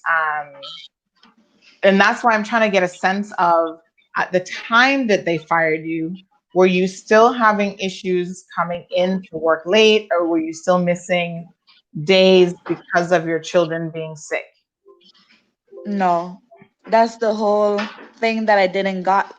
That's why I said like I Mm-hmm. started improving because she talked to me. She bring me into the office and she talked to me herself. Mm-hmm. So when she talked to me, that's when I started improving. I used to come into work. Basically, we never started working till like 9 in the morning. Sometimes we started working till like, because of the situation, the people that's inside the room, it all depends on the time that they get out of the room for me to clean the room. Right. Sometimes I used to start work at 12 at noon and Mm-hmm. still used to finish on time at 4. Mm-hmm. So that's why I'm trying to find out, or I was trying to get to the point why they fire me if when she talked to me, I started improving. I Right. came in And early. how long before, when she had this conversation with you, and then when you got fired, how much time had passed between that? Like, was it 6 months that you had improved for? Was it a year? Like, how much time are we talking about?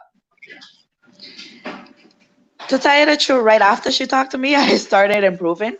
Mm-hmm. I started to basically coming in early. I started to, when I finished work, they used to ask me to help other coworkers Mm-hmm. to finish their rooms.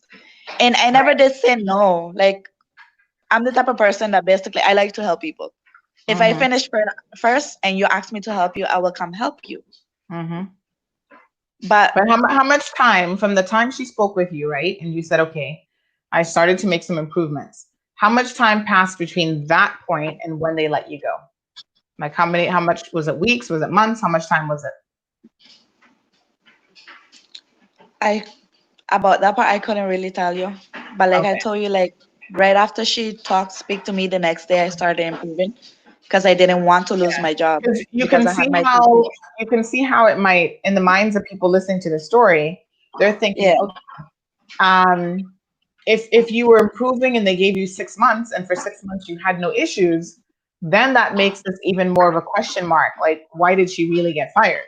Because for the past 6 months, she's took the advice of her supervisor. She's been showing up on time. She hasn't had any issues getting to work.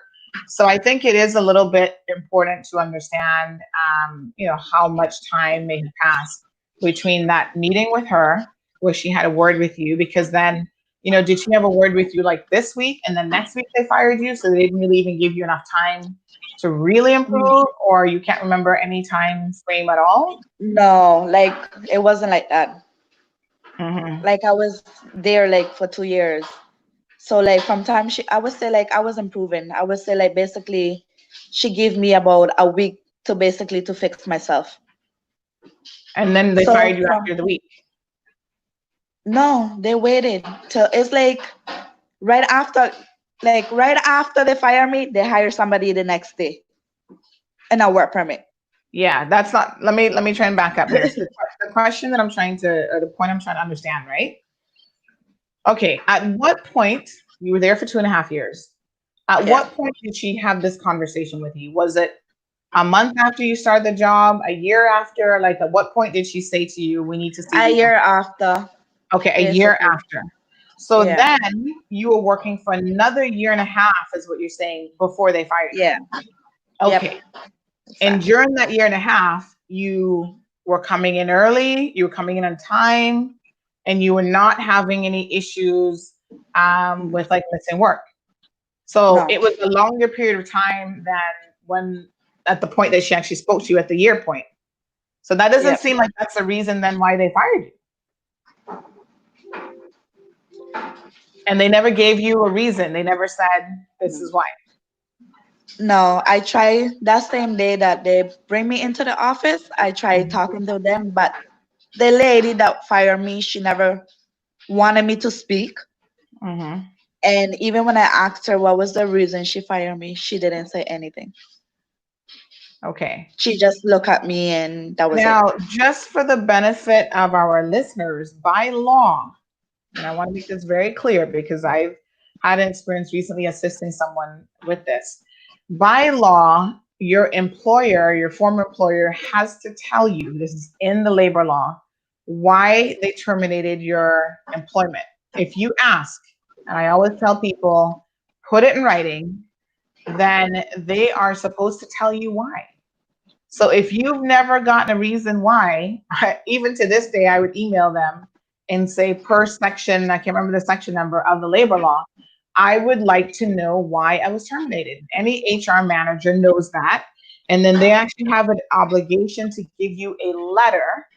I don't think they use the term reference letter, but it's like a letter just confirming your employment with them and stating the reason why you were let go. So I would try to get that letter from them because legally they can't let you go and not let you know why.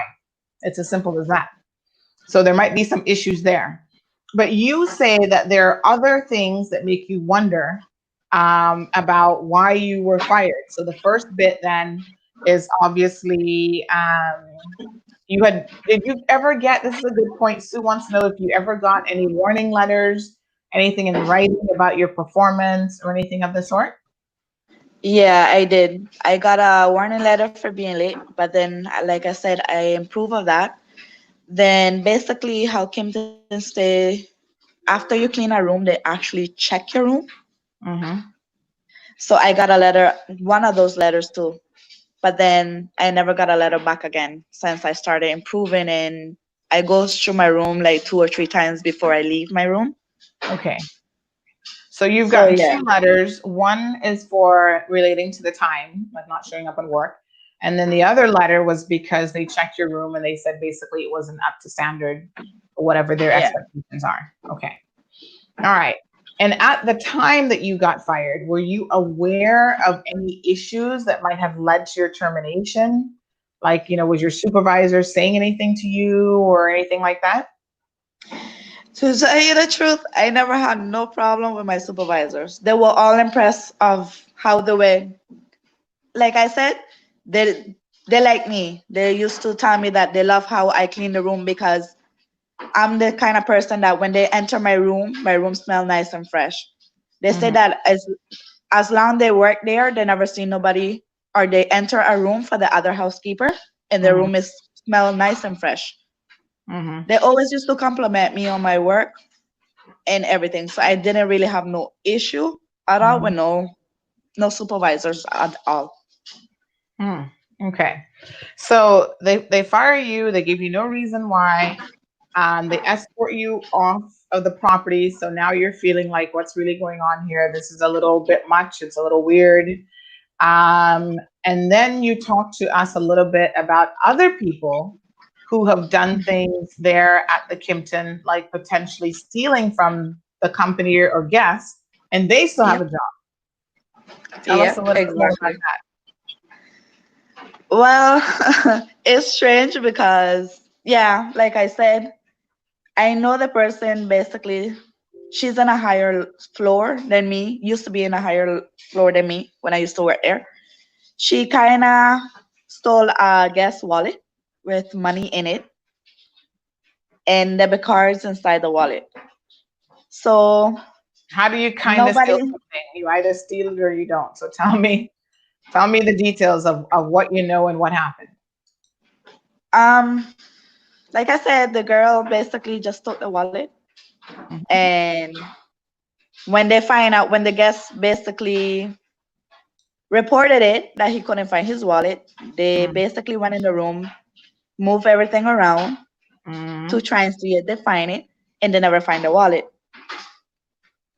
Okay. And the only housekeeper that entered that room was basically the housekeeper that basically in charge of that floor. Because we basically have a section. When you work in the housekeeping department, they give you a section. That's your section. You will work there every day. So the housekeeper took the wallet. Like nobody didn't really know anything about it.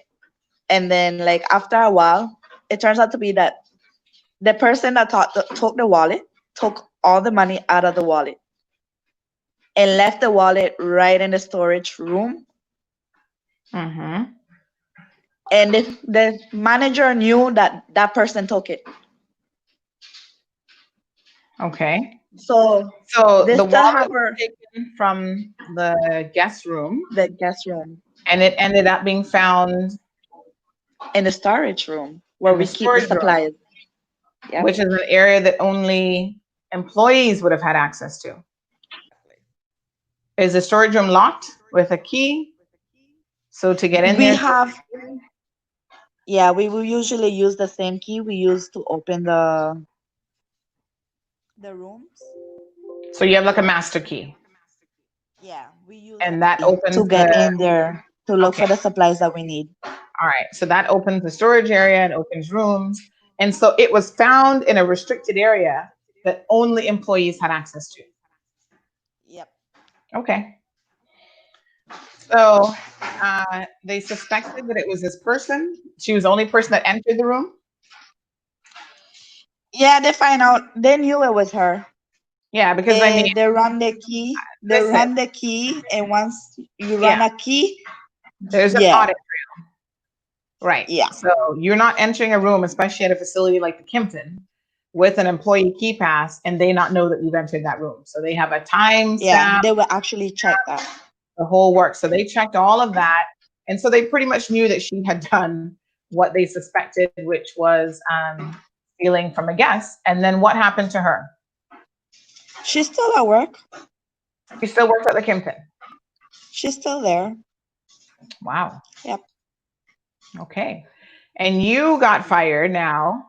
And you say to this day, you don't even know really why you got fired. But you've never stolen from the company. You had some issues with being late.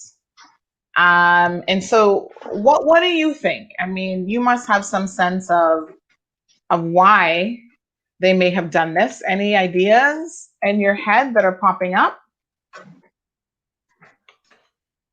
No, to tell you the truth, I don't. It was kind of strange, like I said too. And I still, even to this point, I'm still wondering why they fired me or why they let me go. And in my head, it still goes in my mind why she never like gave me an explanation why they would fire me. Mm-hmm. So no, I really don't have like an idea why. Okay. So this was last year. What time last year did you leave that company? Not too sure. Somewhere around April, I would say. So it's been over a I'm not year. too sure. Somewhere around there, yeah. Yeah. I'm not And too sure. it's still obviously weighing very heavily on your mind because Yep, it is. we're in I'm July still of curious, like I said, and I'm still to the point that I want to know why they fire me because I was loyal to that job in general. Even when they used to ask me to work night shift, me knowing that I have two kids that are very sick, I still used to do that. Every time they used to ask me, you know what, can you work this night shift because the person called in sick and this and that. I still used to do it. Like I never used to say no. Like I still used to do it, just trying to help the company out. And what really got me wondering too, like I see a lot of people that was late so much times and she didn't say anything. She didn't even like, you know what, you're late. I give you a warning, or she never did that. She only did it with me. She used to like in general when I used to be in my rooms or I used to be inside the where we keep the cars parked inside the room. Sometimes she used to come there and she used to scream at me and shout at me, and that made me feel bad. But then I knew my place, She was my manager, so I never used to say anything. I used to keep myself quiet. I never used to say anything. So like at the end of the day, it still does bother me till this point why they fire me, because I still didn't see like the reason. If you tell me you're gonna give me a month or a week to improve of the things that I did wrong and I improve, what's the reason for me to get fired? And when you ask them, we all they want to can't give know. me no explanation. I mean, Michelle has said a big company like this would have to follow proper protocols. Well, sometimes they always don't, Michelle. We'll talk about some companies who don't do that, like Cayman Airways sometimes, and sometimes they get sued and they lose, and we don't even know that there's been a tribunal hearing against them, but we'll talk about that. So just because they're a big company doesn't mean that their HR people are getting it right. So that's an assumption that we would be well advised not to make just because they're a big company. However, she says that there are two sides to the story, which is very true. And I sympathize with her losing her job, but I find it difficult to believe she was fired for no reason. Even Odd says, is it possible for her to get more facts and return to the show or get the specific manager? Now, here's what I want you to do, young lady. Like I said, by law, they are obligated to tell you why you're fired. Now, of course, this is a little bit late, in the day. I don't know if that section of the labor law has an expiration, but I know when you ask, they have a certain amount of time to produce that letter. So what I would like for you to do is to go back to the Kimpton by way of an email their HR director, whoever, and ask them, let me just tell you what you need to say, because this is very important.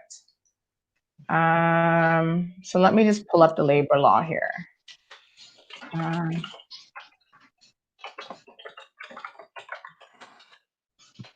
don't remember what version of the labor law. I think we're still working with the 2011 revision. There had been another one that they proposed, but it's never been brought into effect. So hold on one second. I'm going to tell you. So you need to just send a very basic email. Things like this, you definitely want to keep in writing, indicating exactly what you want to say in writing. So labor law, this one, it's important for people to know the laws in the country in which you live and you operate. So this now is, give me 1 second here, young lady. Okay, so this is only 48 pages, not too long, because some laws are very lengthy. And the section that you are interested in, statement upon termination, section 12 of the labor law says, let us go to it. When an employer has, subsequent to the expiration of an employee's, let me just make sure this one. Okay, yes.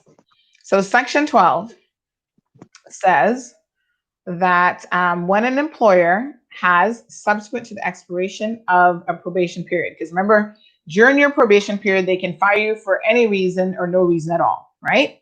So probation period is a little bit different. Terminated the employee's employment, the employer shall, upon a receipt being made by the employee at any time within 14 days after termination of his employment. So it looks like you had 14 days to do it, but ask them anyway. Furnish within 14 days to the said employee a written statement of the reason for the action. And if the employee so requests, send a copy thereof to the director, being the director of labor and pensions. So you may be a little bit out of time here, because let's say you have 14 days. But I think this is one of those clauses that people just don't know anything about. So I would still say try your luck. Go back to them by email and say that you would like in writing to know why you were terminated. Someone said maybe the manager's not even there anymore. They may have been gone too. I don't know. I mean, right now, COVID, nobody's probably there. But so what have you been doing since then? Well, I got a job at the Comfort Suites as well, Mhm. and basically the same thing happened. Mhm. Well, not the same thing, but basically they hire at the same time they hire 4 Caymanians, Mhm. and the 4 Caymanian got fired right after all of this happened with the COVID-19. Okay. So you were let go because of COVID-19 this time. 19. Yeah, Yeah. but the 4 people they hired, the 4 Caymanian they hired, the 4 Uh-huh. Caymanian they let go. And how long were you there for? About 5 months. I wasn't Okay. there that long ago. I Yeah. was still basically, yeah. Yeah. Okay. And okay. Now you say that it was 4 Caymanians that got let go. Were there non-Caymanians there that didn't get let go? Yeah, well, they were there before me, so yeah, there was still a few Caymanians working there. Mm-hmm. Okay. Um. Hmm. So what's next for you, young lady? Someone has given you advice. They said read the conditions on the second warning letter. Have you looked over the warning letters that you were given? Like the second one you got was about the room. Did it say, any further infractions, you'd be fired, you'd be let go? No, it didn't say that. Okay.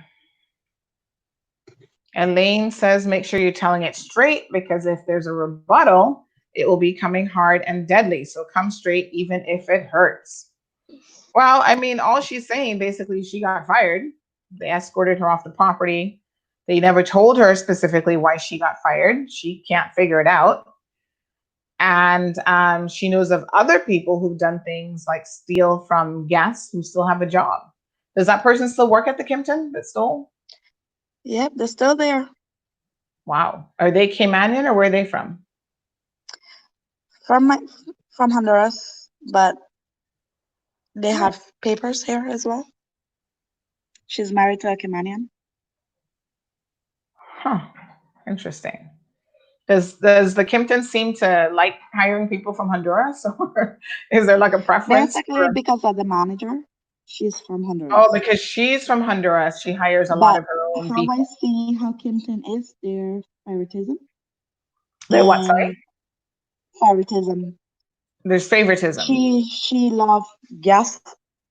So Yeah, the people I that mean, basically is it will a come, situation where there's favoritism with her as that housekeeping manager as opposed to the Kimpton? Because we have to be careful when we're labeling the entire organization when it could just be that one person who's giving the Kimpton a bad name when it comes to hiring housekeepers. So maybe the head manager, director of HR at the Kimpton is not even paying attention to who the manager is hiring.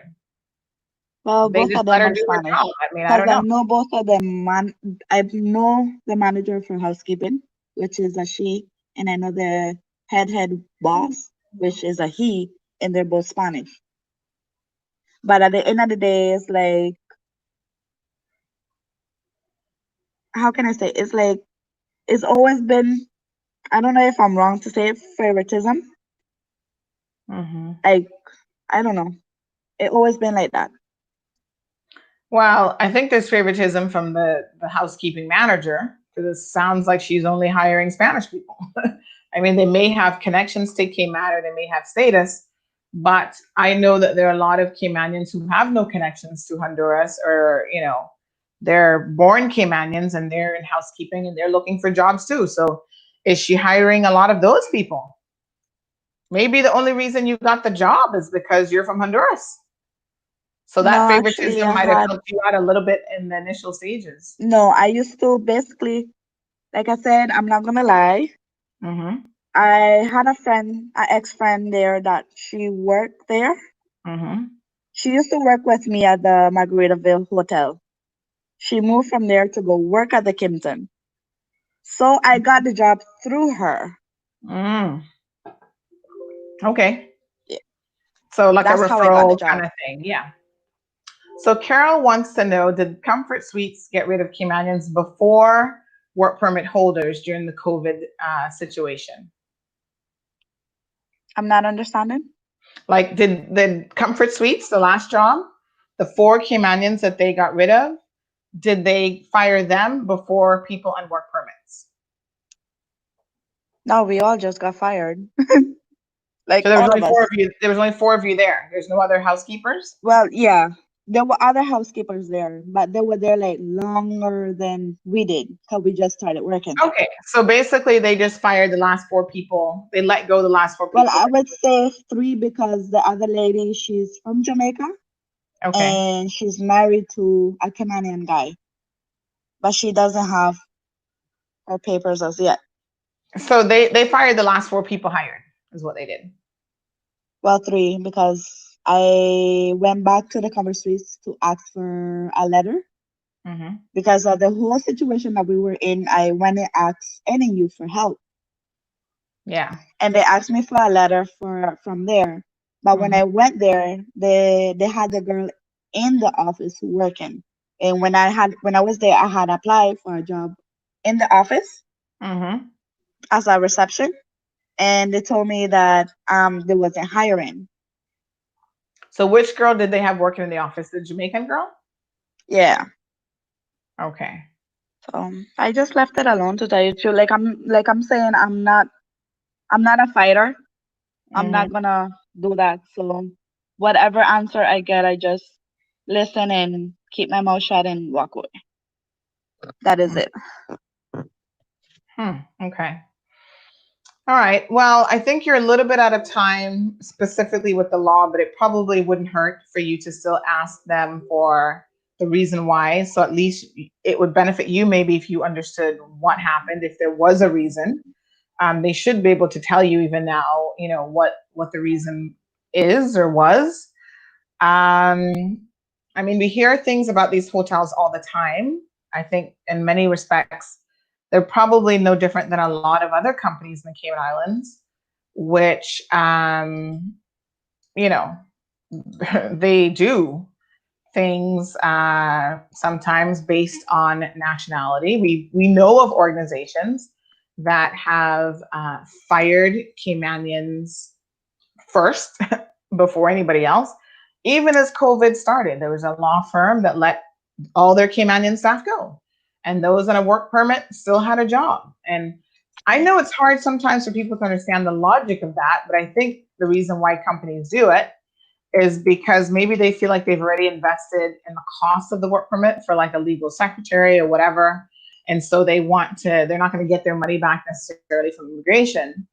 And then I think there are some ingrained prejudices. So when you talk about, for example, that your manager is from Honduras and she is hiring people from Honduras.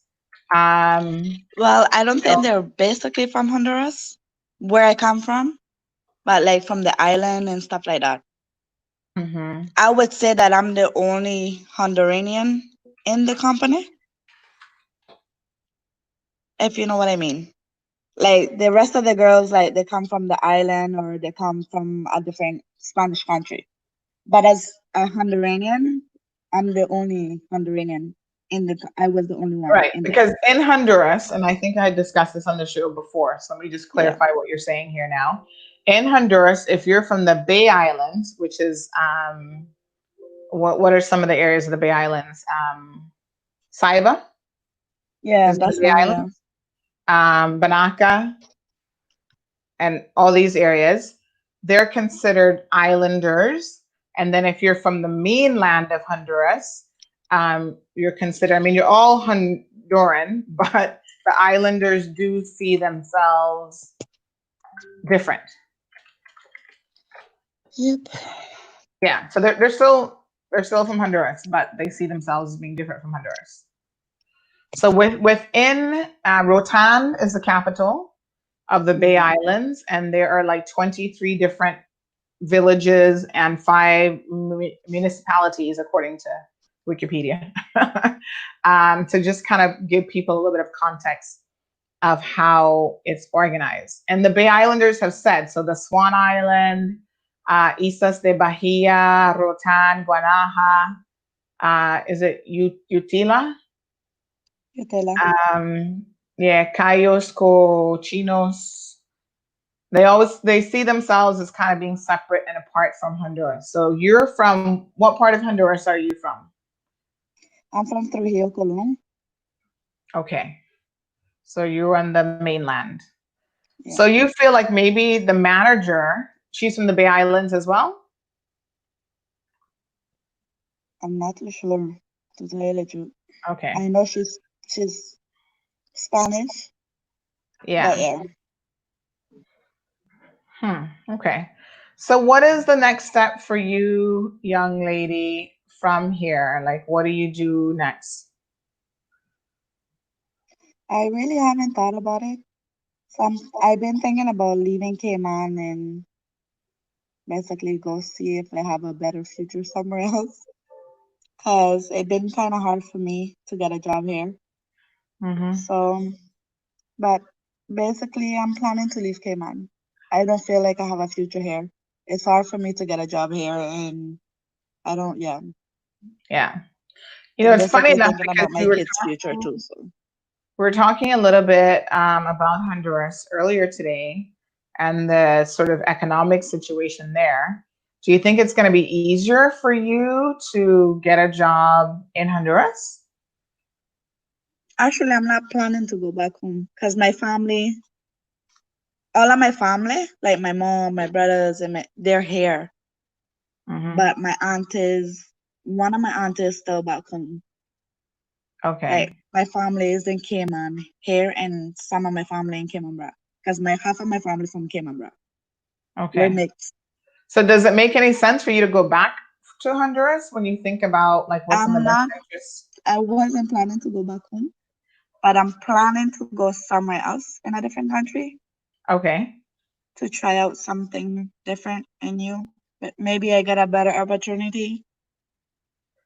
I just want what's best for my kids because how I feel here is like I don't really have much opportunity.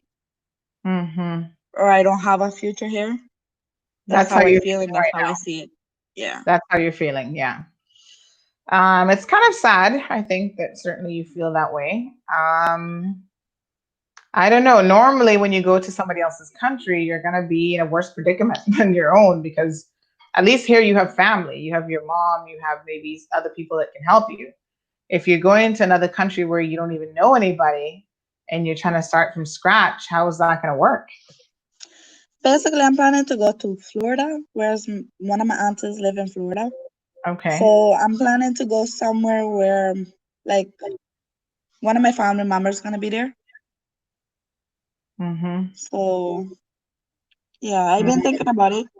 So, and me and my aunt talk a lot. So I told her that I want to go down there and try it out and see how it goes. Yeah, maybe wait till after Corona. Yeah, right after, now, yeah. Right now, Florida is not the place you want to be with coronavirus. Trust me. That place is a little crazy. Yeah. So good luck to you, young lady. I think there's a little bit of confusion here because you don't know why you're fired, and a lot of people are like, why was she fired? So I think it would be good to try to get some clarity on that. So ask. All they can tell you is yes or no, I suppose, at the end of the day. There's no doubt in my mind that there are some employers that do prefer non-Caymanians in their companies. And then sometimes Caymanians are doing themselves a disservice by not really doing what they're supposed to do on the job. So you've admitted to making some mistakes, which I think is very honest of you. And so we wish you good luck. Hopefully you'll keep us updated on any new developments with you and, you know, with what's going on. And you just have to stay strong now. You know, you're a mother of 2 children, and that's your most important job. And unfortunately, I think, you know, that makes life challenging at times, especially if you've said the children have health issues. But you have to know that any job you get, your employers are always, expect you to show up on time. So you've got to make sure that you have the support system in place. Even if you move to Florida, and you get a job in Florida, if you're booked to work a certain time, they don't want to hear any excuses about the babies being sick. You're going to have to get like health care, your aunt, somebody to watch them to make sure that you can actually show up to work on time. So that is an important lesson, I think, no matter what. Some persons are suggesting that maybe having someone that you can talk to, or some counseling, professional counseling, to kind of, give you that support that you probably do not have. It's one thing talking to family, but then, talking to an outsider or professional can sometimes give you a more balanced perspective on things that you need to do or things that you should be thinking about. So Rosanna said, with Donald Trump in charge, you may not want to go to Florida. So I don't know, but definitely try to look out for yourself. Even Odd says, if you move to Florida, will you be taking the kids with you? What's the plan there? I talked to, cause he's still my husband, we're still married. Mhm. I talked to him about it, and I asked him if I can carry the babies. So basically, no, he doesn't want me to take the babies. Is he gonna So keep them here? I'm not too sure. We Where's haven't your really. husband from? He's Caymanian, or where's he from? No, he's from Jamaica. Okay. So Yeah, he doesn't necessarily want you to take their children, but is he willing to take care of them full time? Is he willing to be a full-time father? it looks like it, but we haven't really discussed it much. But he Yeah, just told he me he might don't want want to me think carry hard the about that one. babies. So I see. What a mess. yeah, yeah. Um, okay, well, maybe he needs to step it up a little bit, You're still married. Why are you still married to him if you're not in a relationship? If you're not, Because I couldn't really afford the divorce till I just find out about legal aid. So I'm working on legal aid right now. okay. Yeah. Yeah, because you should probably get that divorce, because the thing is, he gets the benefits of being married to Kimanian, which is you, without any of the obligations, really. And I'm not getting into your personal business now, but we were kind of having a general discussion about, how people marry persons from other countries sometimes who are looking to use them as a stepping stool to get certain things.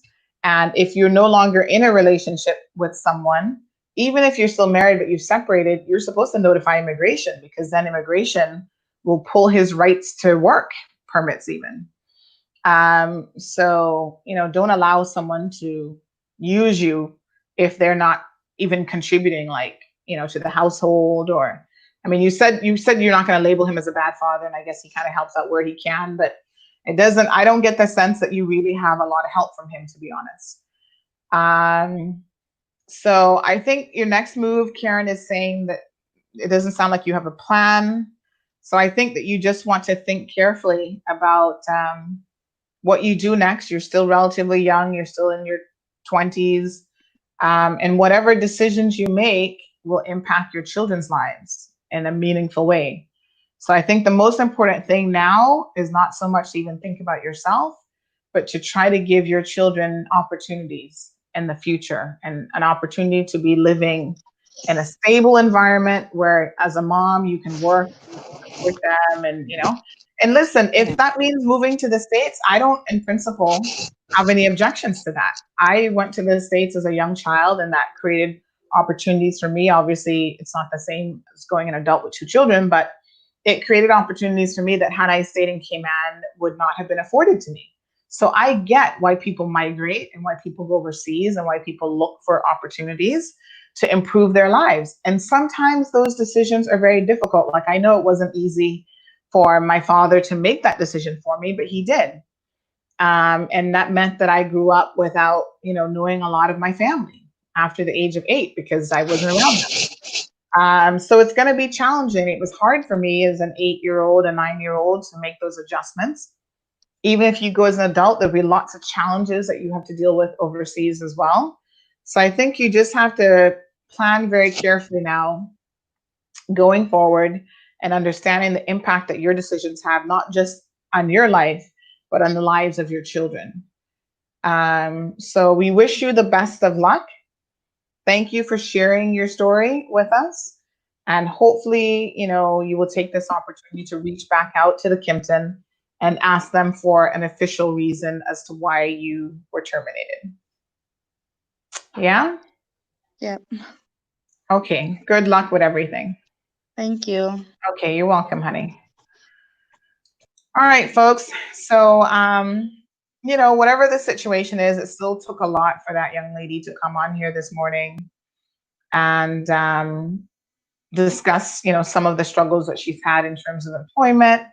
I don't know that I would say, Odette, that she's disturbed. I think she just needs a helping hand. Like, yeah, people don't always make the best decisions. People do get confused. She's married to a Jamaican gentleman. She's got 2 children with him. It doesn't seem like that's an ongoing relationship. He's probably doing his own thing. Probably has a new woman and 2 other children somewhere. Only God knows.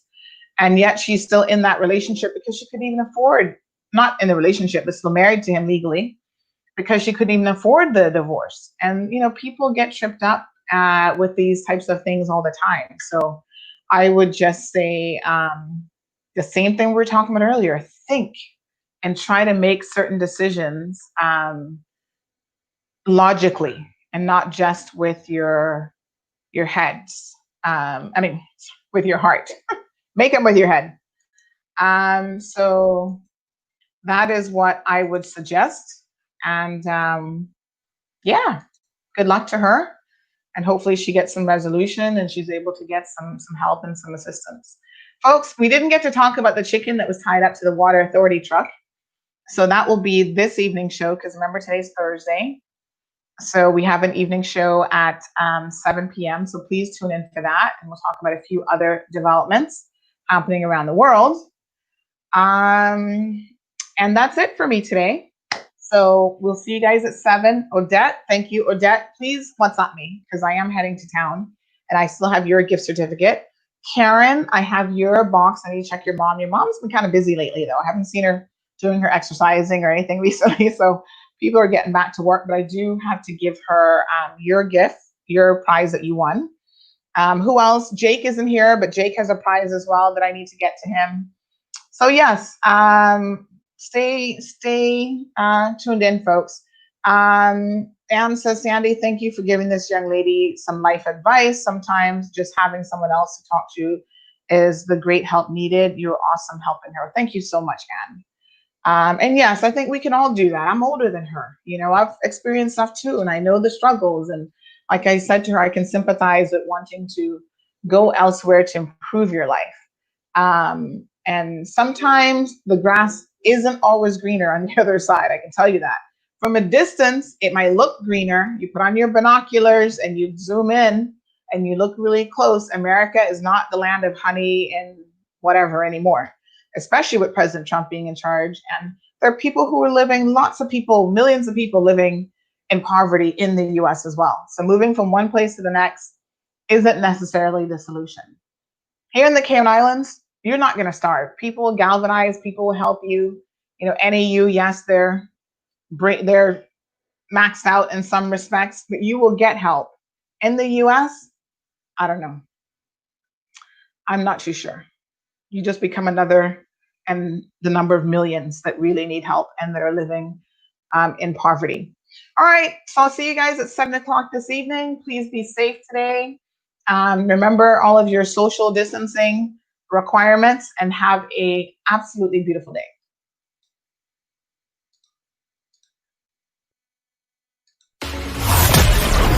Thank you for tuning in to another edition of The Cold Hard Truth. Make sure to check Facebook for showtimes and more information and the latest news at CaymanMarlRoad.com. Subscribe to our IG and Facebook pages to get the latest happenings.